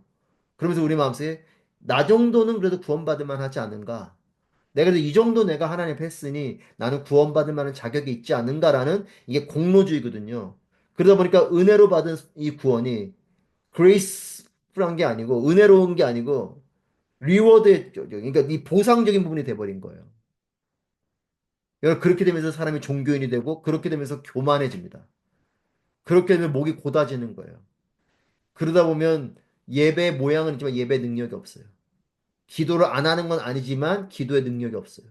예배를 안 드리는 건 아니지만 예배의 능력이 없어요. 형식만 있기 때문에. 왜냐 그 안에 내가 가득하기 때문에. 제가 좀 길게 말씀드려서 이게 중요한 부분을 말씀드립니다. 이 정의와 능력이 하나님께 있고 여호와 하나님으로 인해서 이스라엘이 의롭다가 하심을 얻게 됐다라는 거. 여러분 창세기 15장 6절 말씀 여러분들 교재에 있죠? 그 15장 6절 말씀을 같이 한번 읽어보겠습니다. 시작. 아브라함이 여호와를 믿었습니다. 그래서 여호와께서 아브라함의 그런 믿음 때문에 그를 의롭게 여기셨습니다. 여러분 창세기 15장에 여러분 할례 사건은 그 이후에 나와요. 여러분 할례로 거룩해지는 게 아니고 할례 받음으로 의로워지는 게 아니고 믿음으로 의로워지는 거예요. 그러니까 아브라함 얘기도 이 믿음의 조상이라고 하는 이 아브라함이 하나님 의롭다고 여기신 것도 그의 믿음 때문이었습니다. 그래서 하나님을 믿는 이 믿음, 그리고 하나님으로부터 구원이 이루어졌다는 믿음, 이 나의 모든 죄를 씻는 그 능력이 하나님께 있다, 하나님께서 주신 것이다, 라고 믿는 이 믿음이 나를 의롭게 하는 것이고, 이 믿음이 나를 의인 되게 하는 거죠. 그래서 오직 의인은 믿음으로 말미암아 살리라, 이 말을 하는 겁니다. 그러니까 의인됨이 살아나는 건 믿음으로 살아나는 거예요. 나의 공로로 살아나는 게 아닙니다. 네. 46장 1절부터 우리 13절 말씀입니다. 먼저 1절부터 7절 말씀에서 바벨론 우상을 다스리시는 우리 하나님, 여러분 교재 81페이지 보시면 되겠고요. 46장에 들어오면서 이제 바벨론 이야기가 나오는데, 이제 바벨론의 신이 두 개가 대표적으로 있는데, 벨과 느보 두 신이 있습니다. 이 벨과 느보가 몰락을 하게 되면서, 결국 이제 우상숭배가 허구이고 헛되다라는 것을 지적을 하고, 그러면서 상대적으로 이 세상의 참된 신은 오직 여호와 하나님 한 분밖에 없다라는 것을 말합니다. 1절, 2절 말씀 보시면 제가 읽겠습니다. 벨이 엎드러지고 느보가 고꾸라진다. 그들의 우상들이 짐승과 가축 위에 실려 있구나. 너희가 실어 나르는 우상들은 지친 짐승에게 큰 짐이 되는구나. 우상들은 넘어져 있고 함께 엎어져 있다. 그들은 짐 속에서 빠져나올 수 없어서 포로가 돼 끌려가고 있다. 벨과 느보가 엎드려지고 고꾸라진다. 이렇게 말을 하면서 우상들은 넘어지고 함께 엎어져 있다라는 표현을 씁니다. 자, 여러분 교재에도 있지만 벨은 주, 로드 이런 뜻이죠. 그래서 이 주라는 표현을 이 벨이라는 이름 자체가 이런 이름을 갖고 있는데 참고로 이런 바알이라고 알고 계시죠? 어, 벨은 이제 벨은 바벨론의 신이 벨이고 그 다음에 이것이 가나안으로 넘어왔었을 때 바알로 불려져요. 그러니까 바알이나 벨이나 같은 신을 말하는데 이제 바벨론에서는 벨이라고 부르고 이제 가나안에서는 바알에 해당되는 신인데 뜻은 동일하게 바람과 폭풍을 주관하는 신이 바로 이 벨입니다. 바벨론의 최고 신이 마루둑인데 이 마루둑을 바벨론은 이제 페르시아 쪽이잖아요. 지금은 그러면 이라크 쪽이잖아요. 그 바벨론의 최고 신이 마루둑인데 이 마루둑을 히브리어로 발음한 것이 벨이에요. 그리고 이제 가나안 땅에서는 이 벨을 바알이라는 이름으로 부르게 되고 바람과 폭풍을 주관하는 신인데 바벨론의 최고의 신이 바로 이 벨, 마루둑이라는 이 벨입니다. 그래서 원래 마루둑인데 이것을 발음할 때 히브리어로 쓸 때 벨로 쓰죠. 근데 벨은 바람과 폭풍을 주관하는 신이다. 그리고 최고의 신이다. 그래 벨사살이라는 이름이 있죠. 벨사살은 뭐냐면 벨이 이제 이 주라는 뜻인데 로드라는 뜻인데 벨사살은 뭐냐면 벨이여 왕을 지켜주소서라는 뜻이에요. 그러니까 벨사살이라는 이름은 왕이여 벨이여 왕을 지켜주소서 이런 뜻이고 자 이제 느보라는 또 신이 나오는데 느보는 바로 벨의 아들입니다. 그래서 지혜와 학문의 신을 지칭하는 것이 벨이고 이 느보라는 이름에서 온 것이 느부갓네살이라는 이 바벨론의 왕이죠. 이 느부갓네살로 인해서 이제 결국 이스라엘 백성들이 바벨론 포로로 끌려가게 되는데 이 느부갓네살의 이 느부가 바로 느보에서 오는 것인데 느부갓네살이라는 뜻은 뭐냐면 느보 신이 국경을 지켜주셨다 이런 뜻이에요. 그래서 이 벨과 느보 다 바벨론 신입니다. 이 벨과 느보가 넘어지고 고꾸라졌다 이런 표현을 쓰면서 이 바벨론 신인 벨과 느보가 몰락하게 되고 그로 인해 결국 우상은 아무런 힘이 없고 오직 하나님만이 우리의 왕이시고 그분만이 주, Lord, 그분만이 주인이시고 그분만이 참된 신이시다라는 표현을 하고 있는 겁니다. 자, 그러면서 3절부터 5절까지 말씀을 통해서 이런 무능력한 바벨론의 우상들과는 대조적으로 창조주 하나님은 이스라엘의 남은 자들을 끝까지 인도하고 보호해 주시는 살아계시는 하나님이시다라는 부분을 말하고 있습니다. 3절부터 5절 말씀 보시면 야곱의 집아 내 말을 잘 들으라 이스라엘의 집의 모든 남은 사람들아 너희가 잉태됐을 때부터 내가 너희의 편이 되어 주었고 너희가 태어날 때부터 내 품에 안아 주었다. 너희가 늙어도 나는 여전히 너희를 품에 안고 너희가 백발이 돼도 여전히 너희 편을 들어 주겠다. 내가 만들었으니 내가 감당하겠다. 내가 편을 들어주고 내가 구해내겠다. 너희가 나를 누구와 견주고 누구와 같다고 하겠느냐? 너희가 나를 누구와 비교하면서 닮았다고 하겠느냐? 하나님께서 이렇게 이스라엘 백성들을 끝까지 인도하시고 보호하시고 약속하시는 근거는 뭐냐면 하나님께서 만드시고 그렇기 때문에 하나님이 안아주실 것이고 품어주실 것이고 구원해 주실 거라는 겁니다. 그렇죠. 자신이 여러분 내가 낳은 자녀와 그냥 있는 아이들이 아무리 그 아이들이 예뻐도 내가 낳은 자녀랑 다르잖아요. 하나님께서 말씀하시다. 내가 만든 내 백성인 거죠. 그러니까 내가 만들었기 때문에 내가 그 만든 그 사랑과 애착을 가지고 너희를 안아줄 것이고 품어줄 것이고 너희를 구원해 줄 거다. 이 말씀을 하십니다. 하나님이 이렇게 끝까지 인도하시고 보호하시고 있는 이런 약속을 하시는 근거는 뭐냐면 하나님이 우리를 지으셨기 때문이에요. 그러니까 우리도 이 신앙이 있어야 되는 겁니다. 내가 하나님께로부터 지음받았다. 이 신앙. 하나님은 그 부분으로 우리를 사랑하시는데 우리는 하나님께 지음받은 존재처럼 인식하지 않고 살아가는 하나님을 그렇게 우리의 창조주로 우리의 아버지로 여기지 않는 이런 모습들이 있다면 하나님이 우리를 향한 사랑과 우리가 하나님을 향한 사랑이 달라질 수밖에 없겠죠. 자, 그래서 신실하게 하나님과 비교될 그 어떤 다른 신도 없다라는 겁니다. 5절에서 너희가 나를 누구하고 견주냐 이렇게 묻잖아요. 누구랑 같다고 하냐? 너희가 나를 누구와 비교하면서 닮았다고 하냐 이렇게 말하지만 하나님은 비교의 대상이 없다는 거죠. 도대체 너희가 나를 누구랑 비교하냐 말씀하시는 거죠. 그럼 6절 7절에서 세상 물질로 만들어진 그렇죠. 물질로 만들어진 게 우상이잖아요. 나무든 뭐 돌이든 아니 뭐 어떤 금속을 녹여가지고 뭐 합금을 하든 뭘 하든 다 세상 속에는 물질인데 하나님이 지으신 것들이죠. 하나님이 만드신 것들 속에 있는 것들을 가지고 만들어 놓고 그걸 신이라고 하니까 얼마나 하나님 편에서 보실 때 자 안타깝겠습니까? 세상 물질로 만들어진 우상 숭배의 이런 어리석은 삶을 벗어버리고 살아계신 하나님을 영접하고 경배하라고 하는 도전을 6절, 7절 말씀에서 하고 있죠. 사람들이 자기 가방에서 금을 쏟아내고 저울에다 은의 무게를 재고 금세공업자를 고용해 신상을 만들고서는 그러고서는 거기에다 절하고 경배한다는 겁니다. 자기 가방에서 꺼낸 금인데 그걸 녹여가지고 신상을 만들고 거기에 절한다는 얼마나 어리석습니까? 사람들은 그것을 자기 어깨에 올려 실어다가 놓아둘 자리에 세워두지만 그것은 그 자리에서 움직이지도 못하고 그에게 부르짖어도 대답하지도 못하고 어려울 때 그를 구원해 줄 수도 없다. 그렇죠. 그냥 그렇게 세워져 있는 물건일 뿐이지 전혀 그것이 어떤 역할을 하지 못하죠.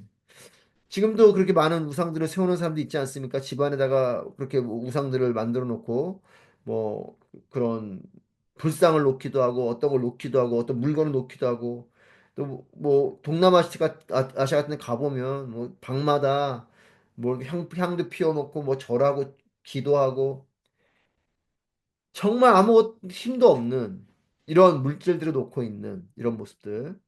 그리고 그들 앞에 살아계신 하나님 영접과 경배하라는 도전을 합니다.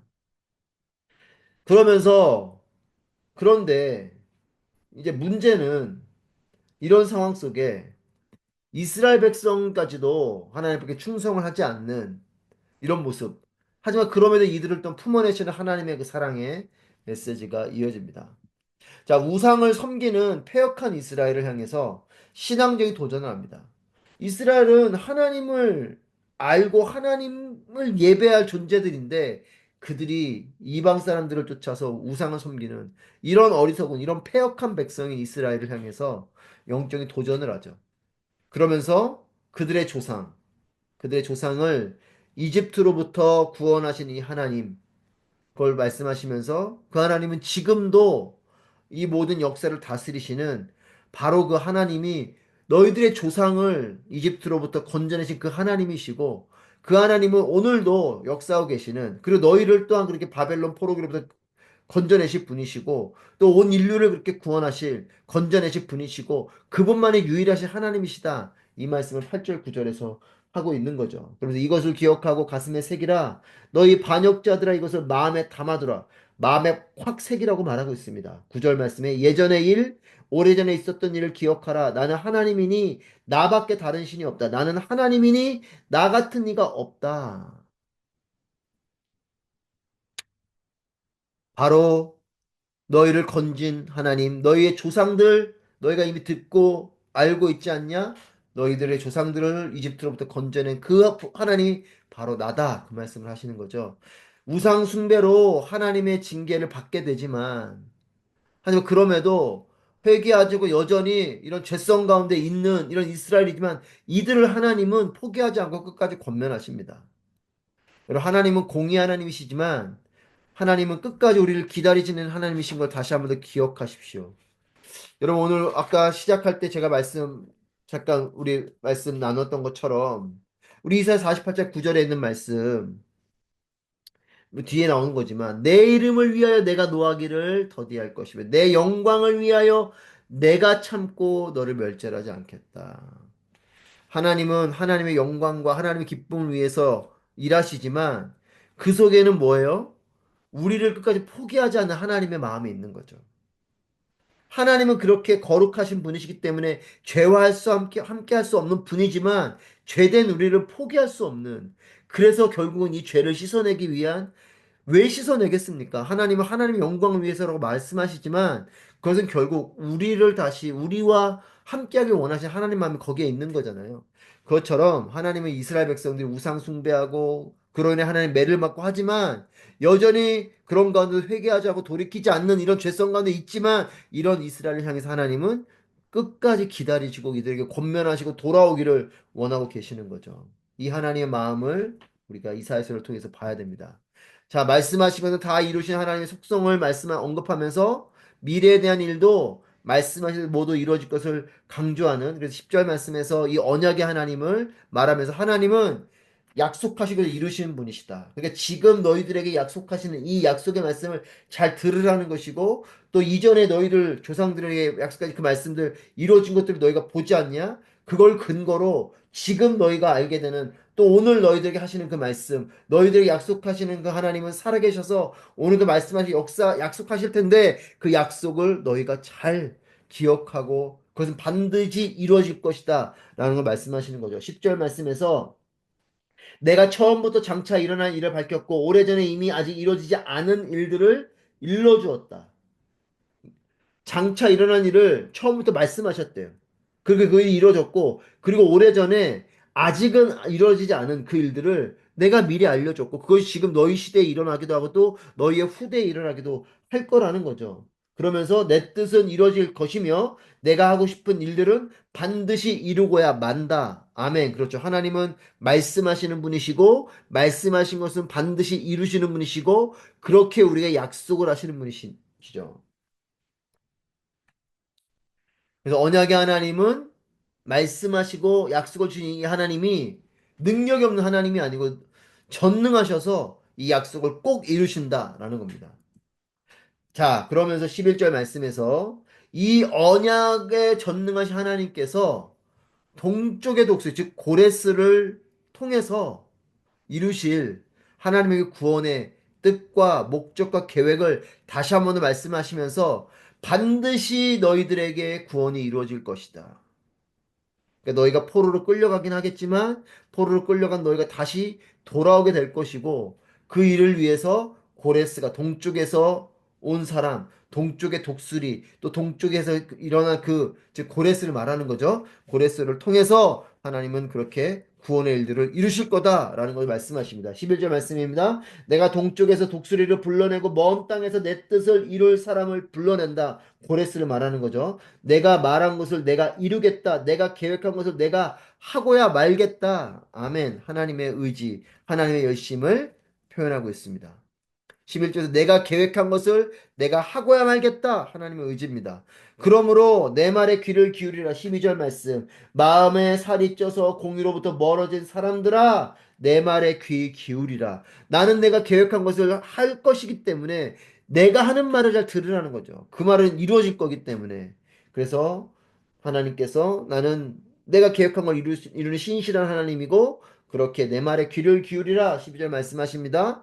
그러면서 13절 말씀입니다. 내가 내 공의를 가까이 부르고 있으니 승리할 시간도 멀지 않다. 내 구원을 미루지 않겠다. 내가 시온에게 구원을 베풀고 이스라엘에게 내 영광을 나타내겠다. 시온에게 구원을 베풀겠다. 너희들이 포로로 끌려가겠지만 또 지금 이 말씀을 보고 듣고 있는 포로기 상황에 이 바벨론 포로기에 있는 사람들 그 사람들이 지금 또 그들에게 선포되어진 말씀인데 이것이 뭐 이사야가 그 전에 선포했던 아니면 그 시대에 있는 이사야의 이제 제자이든 아니면 그 바벨론 포로기에 있는 그 누군가가 선포하던 중요한 건 그게 이사야가 했던 누가 했던 이 바벨론 포로기로 가 있는 사람들에게 예언되어진 이 말씀인데 이 말씀을 통해서 그들에게 약속하신 건 뭐냐면 시온에게 구원을 베풀 것이고 이스라엘에게 내 영광을 내주겠다. 그러니까 그들이 들어야 돼 무슨 말씀을 들어야 되는가? 시온에게 구원을 베풀 것이다라는 말씀. 그러니까 이거 역으로 하면 시온에게 구원을 베풀 거라고 내가 하나 말씀하시면서 내 말에 귀를 기울이라는 거예요. 이 말을 기울이는 것은 왜냐? 나는 계획한 것을 반드시 이루는 신실한 하나님이시기 때문이라는 거죠. 자, 그렇다면 하나님은 왜 이렇게 구원을 베푸시는가? 나의 영광인 이스라엘을 위해서 베푼다는 거죠. 13절 말씀해 보시면 개역개정 말씀에서는 내가 나의 공의를 가깝게 할 것인즉 그것이 멀지 아니하나니 나의 구원이 지체하지 아니할 것이라 내가 나의 영광인 이스라엘을 위하여 구원을 시온에 베풀리라 이렇게 말씀하십니다. 이스라엘에게 내 영광을 나타내 주기 위해서 나의 영광이 이스라엘을 위해서 하나님은 구원을 베푸신다. 하나님은 그렇기 때문에 이 이스라엘을 사랑하는 마음으로 구원을 베푸시는 거예요. 하나님은 하나님이 기뻐하시는 일을 합니다. 하나님 기뻐하시는 일을 하세요.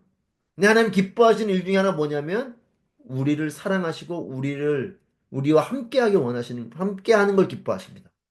그래서 우리를 구원하시는 거예요. 그러니까 얼마나 감사합니까?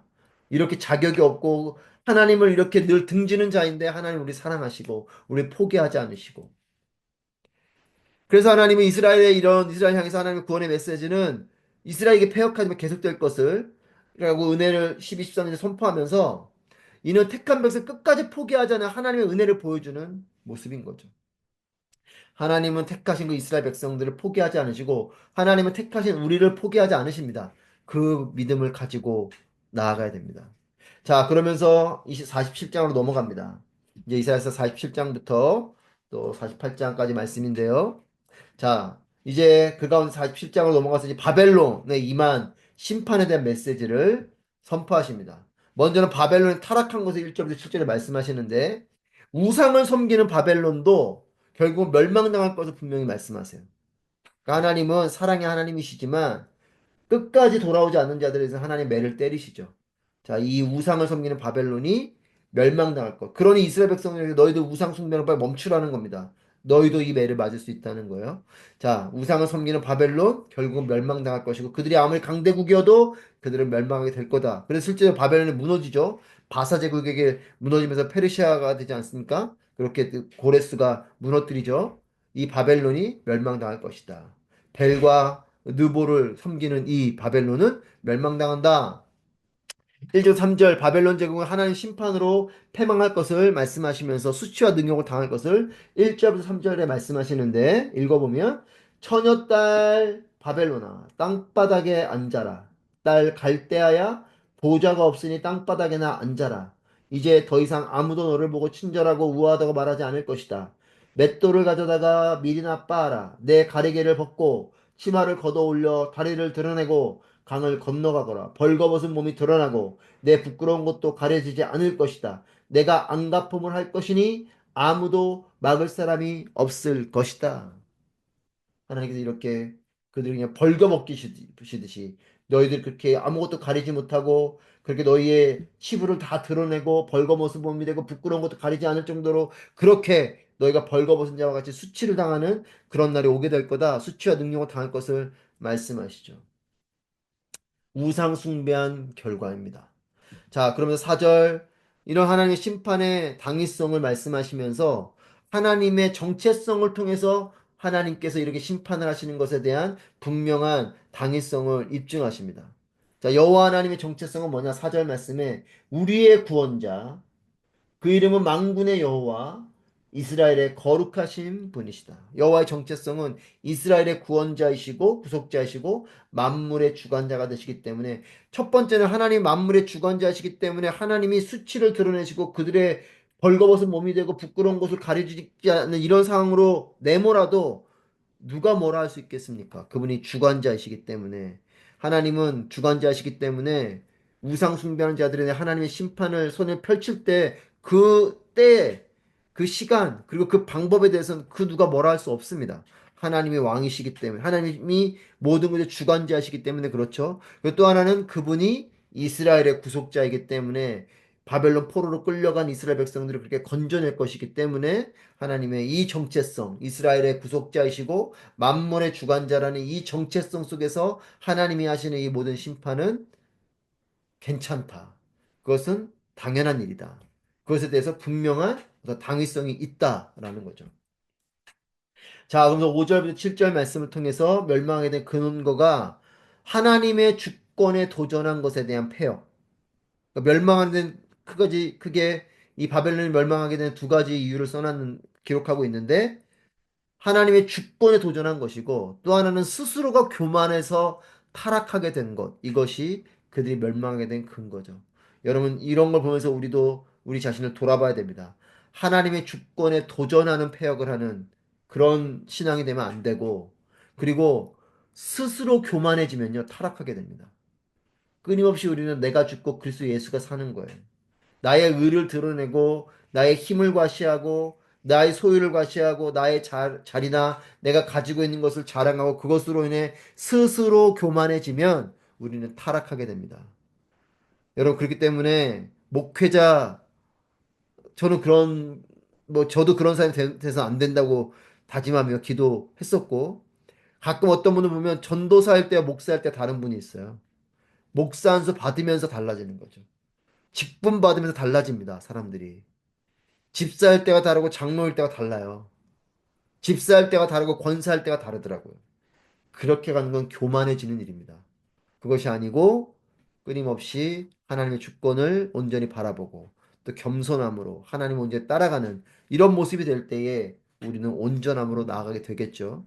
이 부분을 잃어버리면 결국 우리는 우상 숭배하는 자들과 별반 다르지 않은 하나님이 아닌 내가 만든 신을 내가 신이 되기도 하고 내가 만든 신을 쫓아가기도 하고 또 스스로 교만해지는 이런 부분이 될 것입니다. 멸망의 근거는 이 두 가지로 5절 7절 말씀에서 선포하고 있습니다. 자, 바벨론에 내리게 되는 재앙이 8절에서 11절 말씀에서 바벨론에 내리는 재앙이 쭉 기록되어져 있는데, 자, 하나님의 재앙을 받게 될 것을 말씀하세요. 9절, 11절 말씀에서, 어, 9절 말씀 보시면 과부가 되는 일과 자식을 잃는 일, 이 두 가지 일이 한꺼번에 그것도 한순간에 너를 덮칠 것이다. 내가 아무리 점을 치고 온갖 주문을 다 외운다 해도 그런 일들이 갑자기 한꺼번에 내게 닥칠 것이다. 11절 말씀에 이제 재앙이 내게 닥칠 것이니 주문을 외워도 쫓아내지 못할 것이다. 재난이 너를 덮칠 것이니 그 어떤 것으로도 진정시키지 못할 것이다. 내가 알지 못하는 파멸이 갑자기 내게 내리닥칠 것이다. 하나님 재앙을 받게 될 것을 선포하세요.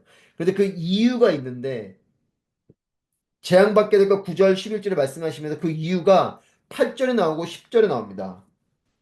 8절에서 뭐라 말하냐면 그러므로 이제 잘 들어라 편안하게 빈둥거리면서 나 말고는 아무도 없고 내가 최고다. 나는 결코 과부가 되지 않을 것이며 자식을 잃는 일도 없을 것이다. 라고 속으로 말하는 너 음탕한 족소가. 그리고 10절 말씀에서는 너는 나쁜 짓을 하고서도 아무도 나를 보지 못해 라고 하면서 자신만만해 했다. 내 지혜와 지식이 너를 잘못 이끌어 나 말고는 아무도 없고 내가 최고야 라고 속으로 생각했다는 거죠.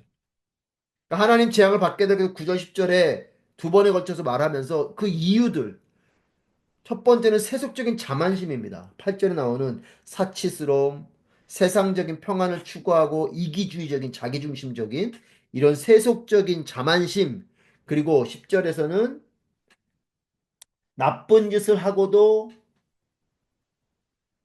들키지 않으면 괜찮은 그런 어떤 자신의 이런 아무도 나를 보지 못한다. 나쁜 짓을 하는 나쁜 이런 악을 의지해서 살아가는 이런 종교적인 자만심. 하나님이 기뻐하시지 않은 일인데 그걸 그냥 버젓하고 있는 거죠.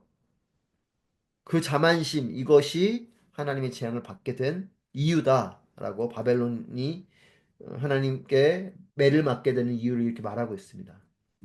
자, 그래서 나만의 삶을 추구하는 인생에 대한 재앙의 결과가 8절 9절에서 자녀를 잃고 과부가 되는 고통과 수치가 되는 거죠. 막 자랑이 됐는데 자기 만족 속에 과시하면서 그렇게 또 자기 자신만을 내배채우는 일들에만 열심히 애를 쓰는 그런 마음으로 살았는데 결국은 자녀도 잃고 남편도 잃는 이런 한순간에 그렇게 돼버리는 이런 고통과 수치가 한 번에 찾아오게 되는 이런 일들. 하나님께 주신 것에 감사함으로 또 하나님 바라보며 살아가면 정말 은혜 가운데 거하며 살 텐데 하나님 주신 것에 그냥 폭 빠져서 내배채우는 일에 교만한 가운데 나 자신만을 위한 삶을 살면 하나님께서 이런 매를 때리시는 거죠. 10절 말씀에서 그러면서 10절에 나쁜 짓을 하고서 아무도 나를 보지 못해라고 말한다는 겁니다. 여러분 들키지 않으면 괜찮다는 생각 이것만큼 무서운 생각이 없어요. 우리의 마음은 내가 죄를 범하지 않는 것에 우리 관심이 있어야지 안 들키면 된다. 요즘 여러분 지금 돌아가는 여러 상황들을 보면 꼭 이것이 꼭 지금 시대만 그랬겠습니까? 여러분 어떻게 보면요. 그 감옥에 갇혀 있는 사람들은 차라리 나아요. 왜냐면 드러난 죄인이잖아요. 오히려 감옥에 가지 않은 사람들 하지만 늘 그냥 들키지 않으면 괜찮은 것처럼 하나님이 다 보고 계신데 여러분 그리스도인들의 마음은 죄를 안 짓는 것에 우리 관심이 있어야지 죄가 안 들키는 것에 관심이 있으면 안 돼요. 안 들키니까 이 정도 사도 되지. 여러분 그것만큼 무서운 마음이 없습니다. 나쁜 짓을 하면서 아무도 나를 보지 못하고 여러분 어쩌면 나쁜 짓을 하는데 차라리 들켜서 속된 말로 걸려서 매를 맞고 벌을 받는 게 차라리 낫습니다.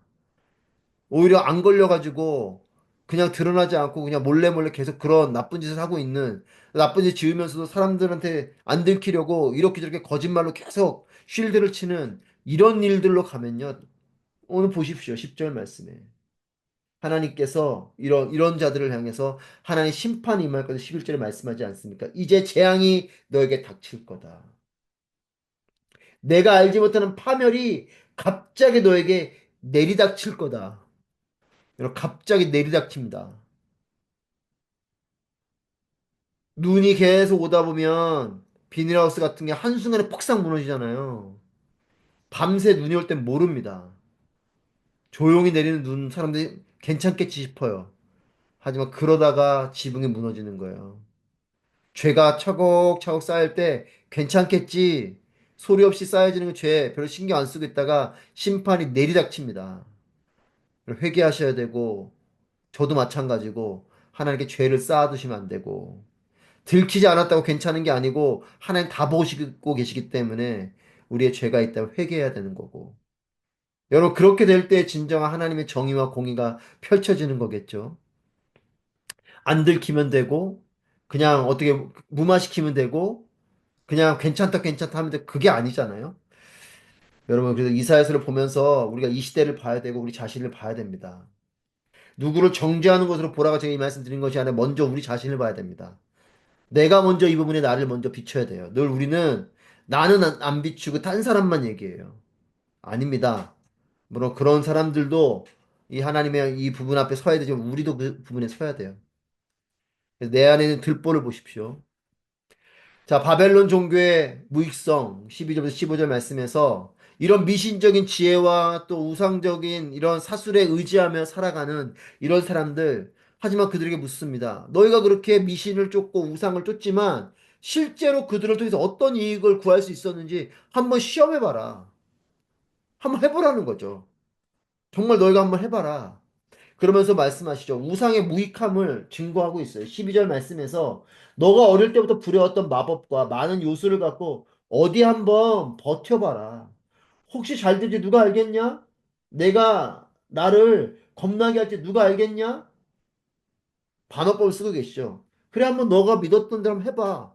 네 믿음대로 정말 그 신이 나를 위협할 수도 있겠지. 라고 하나님께서 반문하듯이 묻습니다. 13절 말씀에서 너는 내게 조언해주는 수많은 사람들에게 실증이 났다. 점성술사들과 달마다 예언해주는 별자리 전문가들을 나서게 해봐라. 그들이 너에게 닥칠 일로부터 너를 구하게 한번 해봐라. 그러니까 너가 이렇게 우상을 따르고 우상적인 사술, 즉 그런 어떤 뭐런 무당들이 하는 행동들이죠. 미신적인 어떤 지혜들.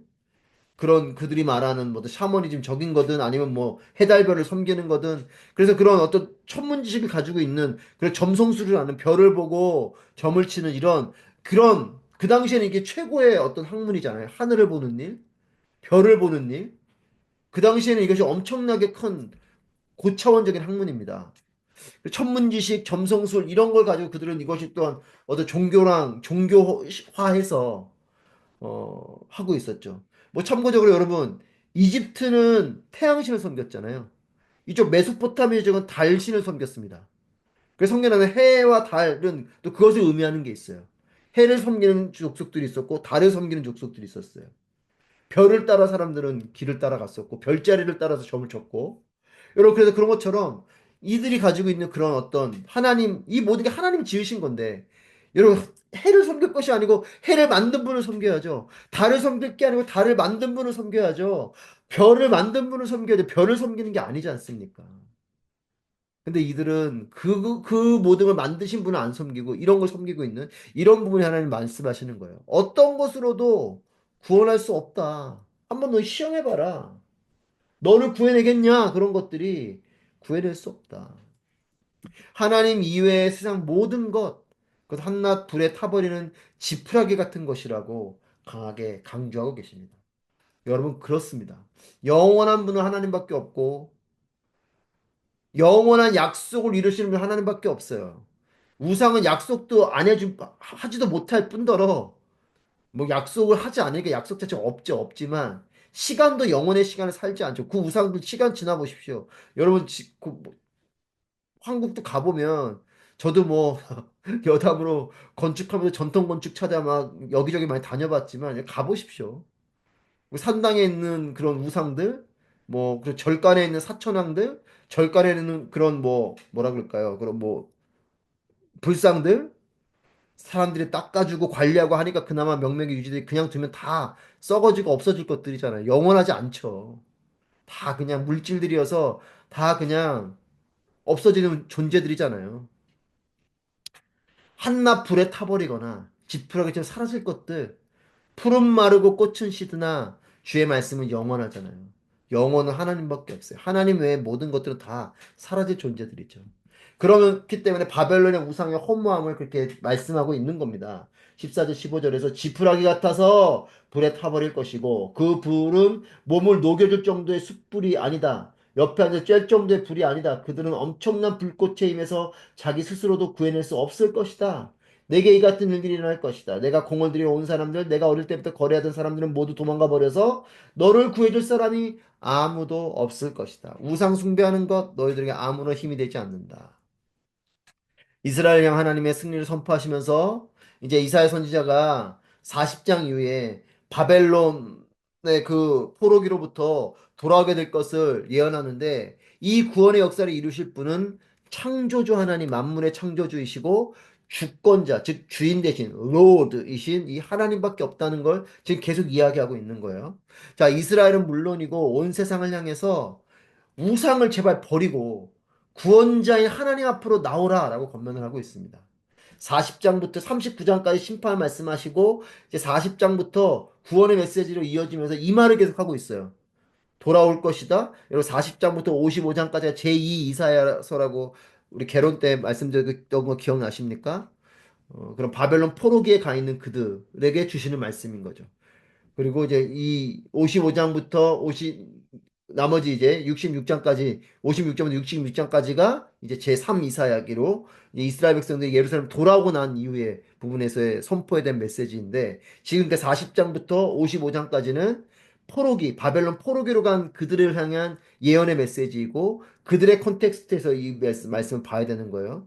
그러니까 그런 부분에서 이 바벨론 포로기로 가 있는 이들. 그러니까 이들이 지금 바벨론의 어떤 파멸을 말씀하는 것도 너희가 지금 바벨론 포로로 가 있지만 그 가운데 그들이 섬기고 있는 우상에 빠져서 너희들 같이 우상 숭배하지 말고 그 바벨론 포로기로 가는 그 상황에서도 하나님을 바라보라고 지금 이 말씀들을 계속 하고 있는 것이고 이걸 통해 결국 말씀하는 건 그 우상을 버리고 구원자인 근데 하나님을 계속 뭐라고 표현하고 있습니까? 창조주 하나님 그리고 주권자 하나님 이 두 부분으로 계속 이야기하고 있어요.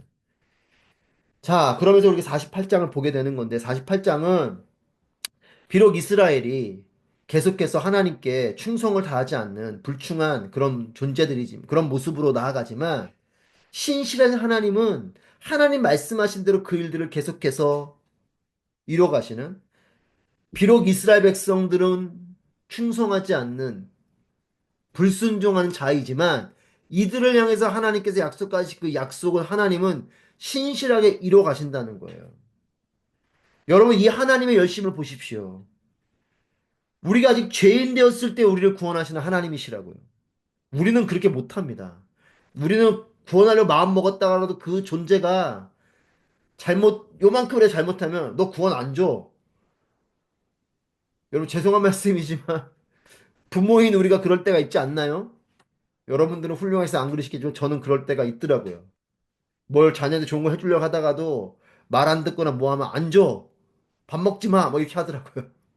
하나님은 그런 분이 아니에요.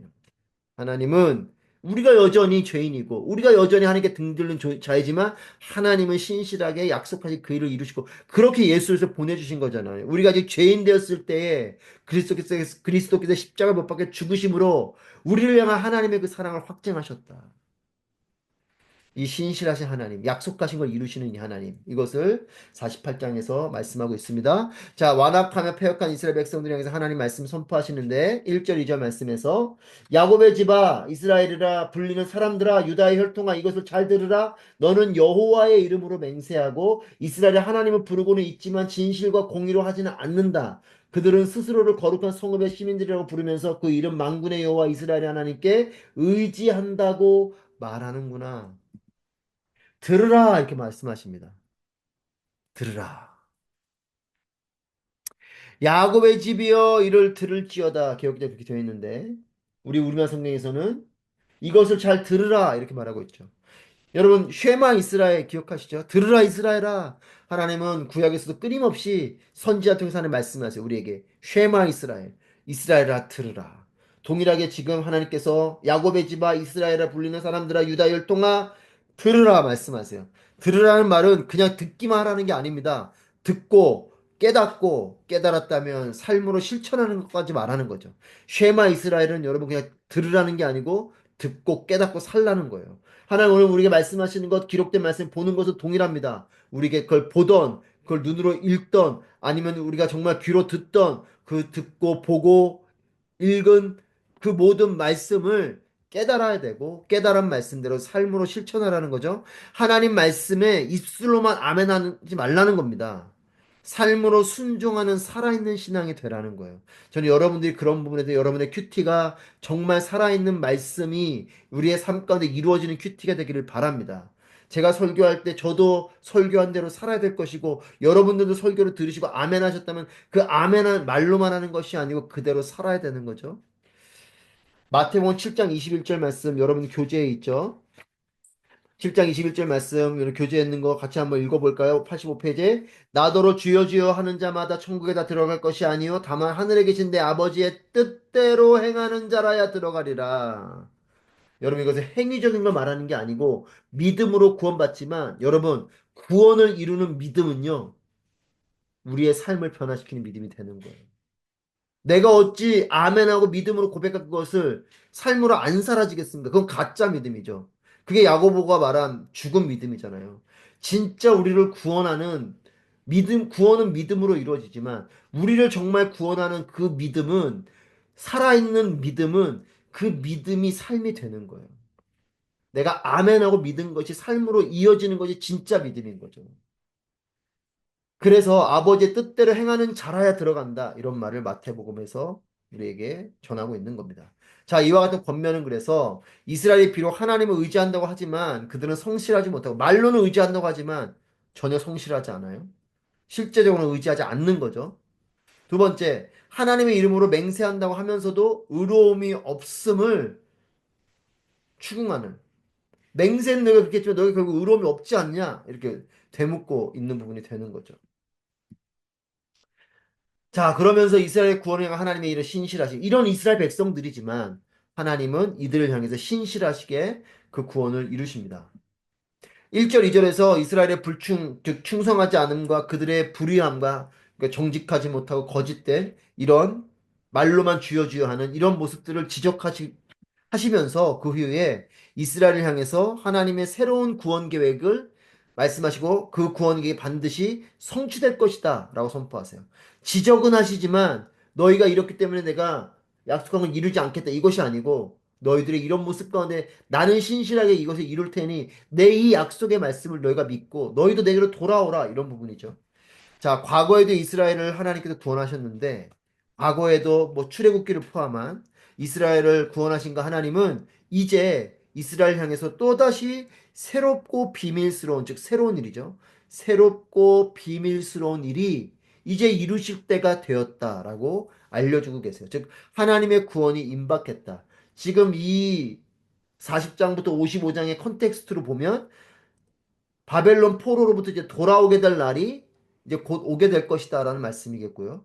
또 이것을 먼 미래적으로 보면 하나님의 구원이 임박한 그런 부분에서의 또 적용이 되겠지만 상황적으로는 이제 바벨론 포로로 돌아올 부분이고 새롭고 비밀스러운 그 일이 펼쳐지게 될 것이다라고 6절부터 8절에서 말씀하고 있습니다. 6절 8절 읽으면 내가 이 일들을 들었으니 모든 걸 똑똑히 보아라.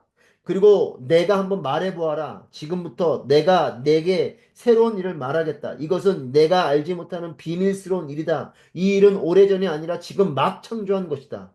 새로운 일이기 때문에 지금 막 창조했대요. 오늘까지 내가 결코 듣지 못했던 일이다. 그러므로 내가 그런 것인 줄 이미 알고 있었어 라고 말할 수 없을 것이다.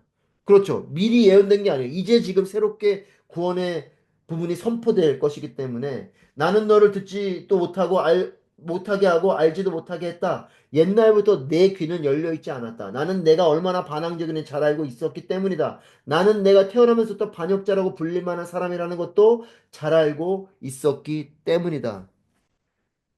하나님의 새로운 이 구원이 임하게 될 것을 말씀합니다. 이스라엘은 하나님께 패역하며 여전히 완악하지만 하나님은 이 사람들을 포기하지 않으시고 특별히 고난의 용광로로 이들을 연단시킵니다. 하나님 자신의 영광을 나타내실 것을 약속하면서 하나님께서 하나님의 영광에 따라 이 일들을 행하실 텐데 특별히 이들이 패역한 자들이지만 하나님 포기하지 않고 하지만 또 그들을 정결케 하고자 하는 그래도 고난의 용광로를 통해서 내가 너희를 연단시킬 거다. 이 말씀을 합니다. 10절 말씀에 고난의 용광로에서 너를 시험했다. 이렇게 말씀하시죠. 자, 9절부터 11절 말씀 보시면 다만 내 이름 때문에 화낼 때를 늦추고 있을 뿐이다. 내 명성 때문에 내가 노여움을 누르고 너를 끊어내지 않고 있는 것이다. 보아라, 내가 너를 재련했지만 은처럼 하지 않고 고난의 용광로에서 너를 시험했다. 나를 위해서 오로지 나를 위해서 내가 이렇게 하고 있는 것이다. 어떻게 내가 모욕을 당하도록 내버려 두겠느냐? 어떻게 내 영광을 남에게 양보하겠느냐? 하나님께서 10절에서 은처럼 하지 않았다 말씀하세요. 내가 너를 은처럼 재련하지 않고 고난의 용광로에서 했다 말씀하세요. 은처럼 하는 건 뭐냐? 용광로 속에서 모든 불순물이 제거되고 순전한 은만 뽑아내는 게 은처럼 하는 거죠. 완전히 정말 뜨겁게 해가지고 그렇게 불순물이 다 사라지고 순전한 은만 남는 것. 여러분 이게 은처럼 하는 일이 이 일이에요. 순전한 은처럼 한다는 건 뭡니까? 불순물을 다 제거하는 거잖아요. 근데 은을 재련하는 것처럼 그렇게 해버리면 이스라엘은 불순물과 같은 존재들인데 그럼 이스라엘이 다 불타서 사라져 버려야 되는 존재할 수 없는 존재가 돼버리는 겁니다. 그렇기 때문에 이스라엘이 감당할 수 있는 즉 이렇게 죄가 가득한 이들이지만 이들을 완전히 불로 태워버리는, 없애버리는. 하나님의 공의로움은 그렇게 하실 수 있어요. 하지만 하나님의 그 공의로우심이 있지만 이들을 이렇게 없애버리는 게 아니라 고난의 용광로라는 이 하나님의 용광로를 만들어 놓고 고난을 통해서 하나님 매를 때리시면서 이들을 계속적으로 연단하셔서 결국은 이들의 회개와 정결케 함과 여러분 그 대표적인 게 이스라엘 백성들이 40년 광야를 돈 거지 않습니까? 하나님의 고난의 용광로죠. 불순종했기 때문에 그냥 그 광야에서 다 죽여버리신 것이 아니고 이들을 돌리는 거예요. 돌려서 이들이 하나님 예배할 수 있는 백성으로 이렇게 만드는 거죠. 고난의 용광로입니다. 은처럼 재련했다면 이스라엘 백성을 다 죽여버렸을 거예요. 금송아지 만들었을 때 그냥 그대로 하나의 불로 다 그냥 그들을 전멸해 버렸을 겁니다. 그게 은처럼 재련하는 거고요. 하나님 은처럼 그들을 재련하지 않고 불순물 같은 그들이 사라지지 않도록 고난의 용광로를 통해서 계속 돌리시면서 그들을 깨끗하게 정결하게 연단하신 것이죠. 자, 그러면서 하나님은 이제 출 바벨론을 말씀하시고 이 출 너희가 이제는 그렇기 때문에 그런 너희가 바벨론 포로기에서 나오게 될 거다 이 말씀을 하시는 것이고 이제 바벨론에 나오는 이 일은 또 출 이집트 하는 일과 닮아 있죠. 구원의 일인 것이죠. 12절부터 16절까지 말씀에서 처음이요 마지막이신 하나님. 그래서 12절 말씀에서 내가 처음이요 마지막이다 이렇게 말씀하시면서 야곱아 내 말을 들어라. 내가 불러낸 이스라엘아 내가 바로 그다. 그러면서 하나님의 정체성 나는 처음이고 마지막이다. 예수님께서도 계시록에서 말씀하셔 나는 알파와 오메가다. 자, 이스라엘을 야곱이라고 부르시면서 바벨론을 향한 하나님의 뜻이 이루어질 시기가 되었음을 이제 알려주시는 이제 때가 됐다 말씀하시는데 특별히 16절 말씀을 통해서 쭉 12절부터 16절 말씀하시는데 16절 말씀에 내게 가까이 와서 이 말을 잘 들으라. 내가 처음부터 비밀리에 말하지 않았다. 그 일이 이루어진 때부터 내가 거기 있었다. 이제 주 여호와께서 나를 보내셨고 그분의 영도 함께 보내셨다. 이제 쭉 말씀 나를 보내셨고 그분의 영도 함께 보내셨다 이렇게 말하고 있어요. 자, 여기서 말하는 앞에 부분에서 내 말을 들으라 나라고 말하는 I 내지는 my라고 말하는 이 1인칭 대명사는 하나님 말씀하는 거예요. 하지만 이제 16절에 와서 이 16절에서 말하는 나라는 1인칭 대명사 누굴 말하는 거냐면 이사야 선지자를 일차적으로 가리키는 겁니다. 지금 이사야가 이걸 선포하고 있잖아요. 그래서 그래서 앞에 있는 다른 부분에서의 나는 하나님의 이 말씀하신 거 하나님 화법으로 말하고 있는데 16절 말씀에 나오는 나는 이사야 선지자 말이에요. 그리고 이것은 1차적으로 이사야 선지자 말하고 또 여호와의 종으로 연결된 그래서 즉 하나님께로 부름받은 그 어떤 자를 말하는 거죠. 그래서 이제 1인칭으로 쓰여지는 이 종에 대한 부분은 메시아의 종이 아닌 하나님 백성 중에서 하나님의 종으로 부름받은 자들을 총칭해서 하나님께 쓰임받는 자들을 말하는 것이죠. 그래서 이 16절은 이사야를 말하는 것이고 또 하나님께 부름받은 종에 대한 부분이다. 이렇게 이해하시면 되겠고. 자, 그런데 15절에 15절에 보면 나 바로 내가 말했다. 그렇다. 내가 그를 불렀다. 하나님의 이건 하나님 화법이죠. 내가 그를 불렀다. 내가 그를 데려왔으니 그는 그의 방식대로 잘 수행할 것이다. 자, 15절은 뭐예요? 하나님 그는 고레스를 말하는 거죠. 하나님께서 내가 고레스를 불렀고 그를 데려왔고 고레스는 고레스의 방식대로 나의 이 계획을 수행할 거다. 그게 결국 뭐예요? 전쟁을 통해서 정복하는 그 부분이죠. 그걸 통해서 결국 바벨론을 무너뜨리고 바사 제국이 되면서 이스라엘 백성들이 돌아오게 되는 예루살렘으로 1차, 2차, 3차에 걸쳐 돌아오게 되는 그 일이 이루어지는 것. 이것은 고레스의 방법으로 하지만 결국 이것을 하게 하신 분은 하나님이시라는 것. 그래서 고레스를 통해서 이루어지는 이렇게 바벨론을 나오게 되는 이 출 바벨론의 구원을 말씀하시면서 하지만 이것은 출 바벨론의 구원을 넘어서 이제 앞으로 오게 될 그 종을 통해서 성취하게 될 즉 여호와의 종인 예수 그리스도를 통해서 성취하게 될 하나님의 원대하신 구원의 역사까지도 함께 포함해서 이것을 암시적으로 예언하고 있는 것입니다. 그래서 여러분 다시 말씀드리지만 이사야서 보실 때는 가까운 그 시대적인 상황에서의 예언과 또 이것이 마지막 때까지 이어지는 이제 그 바로 그날 여호와의 날 주의 날 그날에 이어질 먼 훗날의 부분에서의 구원으로 같이 이중적인 렌즈를 가지고 보실 필요가 있습니다. 자, 17, 18절 말씀 통해서 이스라엘의 이 고난은 결국 하나님께 대한 불순종의 결국 고난은 땅에는 포로 생활로 있는 70년 동안 바벨론 포로로 끌려가 있는 이 부분은 하나님께 대한 불순종의 결과였다는 것을 말씀하시면서 이런 이스라엘을 향한 출 바벨론의 구원이 다시 이제 이루어질 것을 말씀하시는 것이에요. 너희가 내게 불순종함으로 포로로 가 있었지만 내가 내 약속에 따라서 결국 70년이 지난 후에 그들을 돌아오게 하는 하나님의 그 약속이죠.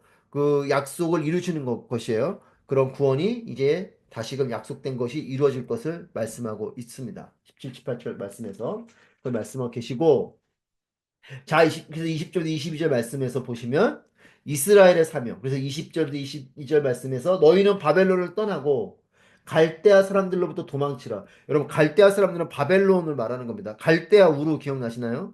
그 아브라함이 갈대아 우루를 떠났잖아요. 그 바벨론 아브라함의 고향이 갈대아 우루인데 갈대아 우루가 지금 이라크 남쪽 남부에 있습니다. 그러니까 지금 이 바벨론 이 제국의 사람들이 이 갈대아 사람들 을 포함해서 이제 이 사람들이 바벨론 제국인데 지금 여기 나오는 바벨론, 갈대아는 같은 걸 말하는 거예요. 너희는 바벨론을 떠나고 갈대아 사람들로부터 도망치라. 그리고 환호성을 지르며 알리라.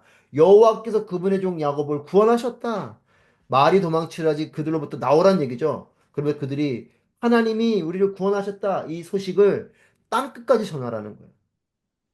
여호와께서 그들을 광야로 이끄셨지만 그들은 목마르지 않았고 그분이 그들을 위해 바위에서 물이 흘러나오게 하셨다. 지금 출 이집트에 썼던 그 이야기를 또 가져가서 이야기하고 있죠. 그분이 바위를 치시니 물이 터져 나왔다. 여호와께서 말씀하신다. 악인들에게는 평화가 없다. 지금 보세요. 출 바벨론 하는 것을 출 이집트 하는 거랑 지금 동일한 부분으로 같이 표현하고 있잖아요. 이스라엘 백성들이 홍해를 건너고 나서 하나님을 찬양했던 것처럼 동일하게 너희가 바벨론으로부터 나와라. 그리고 그렇게 외쳐대라.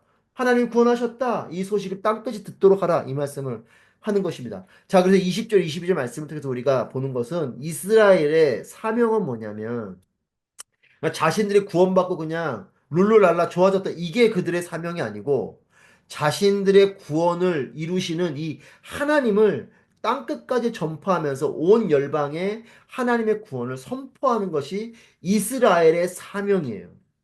그러니까 하나님이 이스라엘 백성들을 선택하신 목적이 거기에 있어요.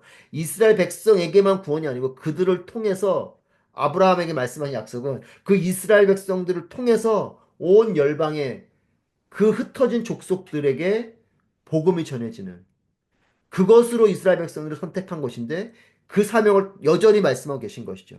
너희가 그렇게 타락하고 범죄함으로 바벨론 포로를 끌려가지만 너희가 끌려간 것에서 내가 건져낼 것이고 그 일을 통해서 너희들 구원받았다는 것을 기뻐하는 걸 끝나지 말고 그 일을 통해 나 여호와 하나님을 드러내라는 거예요. 여러분 저는 우리가 그런 구원의 삶을 살게 되길 바라고 여러분 사실은 이것이 부활 신앙입니다. 죽고 부활받는 이 일은 구원의 일과 같은 것인데, 여러분, 구원되는 그 일을 통해서 내가 구원받았다, 내가 천국 간다, 내가 병을 고쳤다, 내가 재정의 문제를 해결했다, 내가 하나님께 어떤 기적을 입었다, 은혜를 입었다로 끝나는 게 우리의 신앙이 아니고, 그 일을 통해서 하나님의 살아계심이 드러나고, 그 일을 통해서 주변의 사람들이 나를 보며, 나의 삶을 보며, 아, 하나님이 저를 저렇게 인도하시고 저가 믿는 하나님이 이렇게 역사하시는구나라고 예수 그리스도를 바로 보여줄 수 있는, 하나님을 바로 보여줄 수 있는 삶을 사는 게 그리스도인의 삶이고 우리의 삶이어야 되는 거죠. 그 말을 지금 이스라엘 백성들에게 하고 있는 겁니다.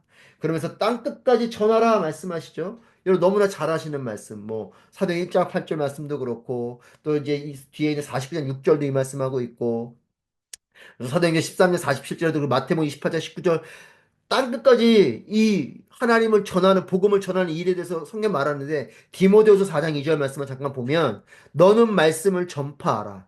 때를 얻든지 못 얻든지 항상 힘쓰라. 범사의 오래 참음과 가르침으로 경책하며 경계하며 권하라. 때를 얻든지 못 얻든지 이 말씀을 전파하라. 땅 끝까지 전하라. 하나님을 전하라. 하나님을 보여주라. 라는 것을 어, 말씀하고 계시고, 이것은 신약에 와서도 동일하게 우리에게 말씀하고 있지요.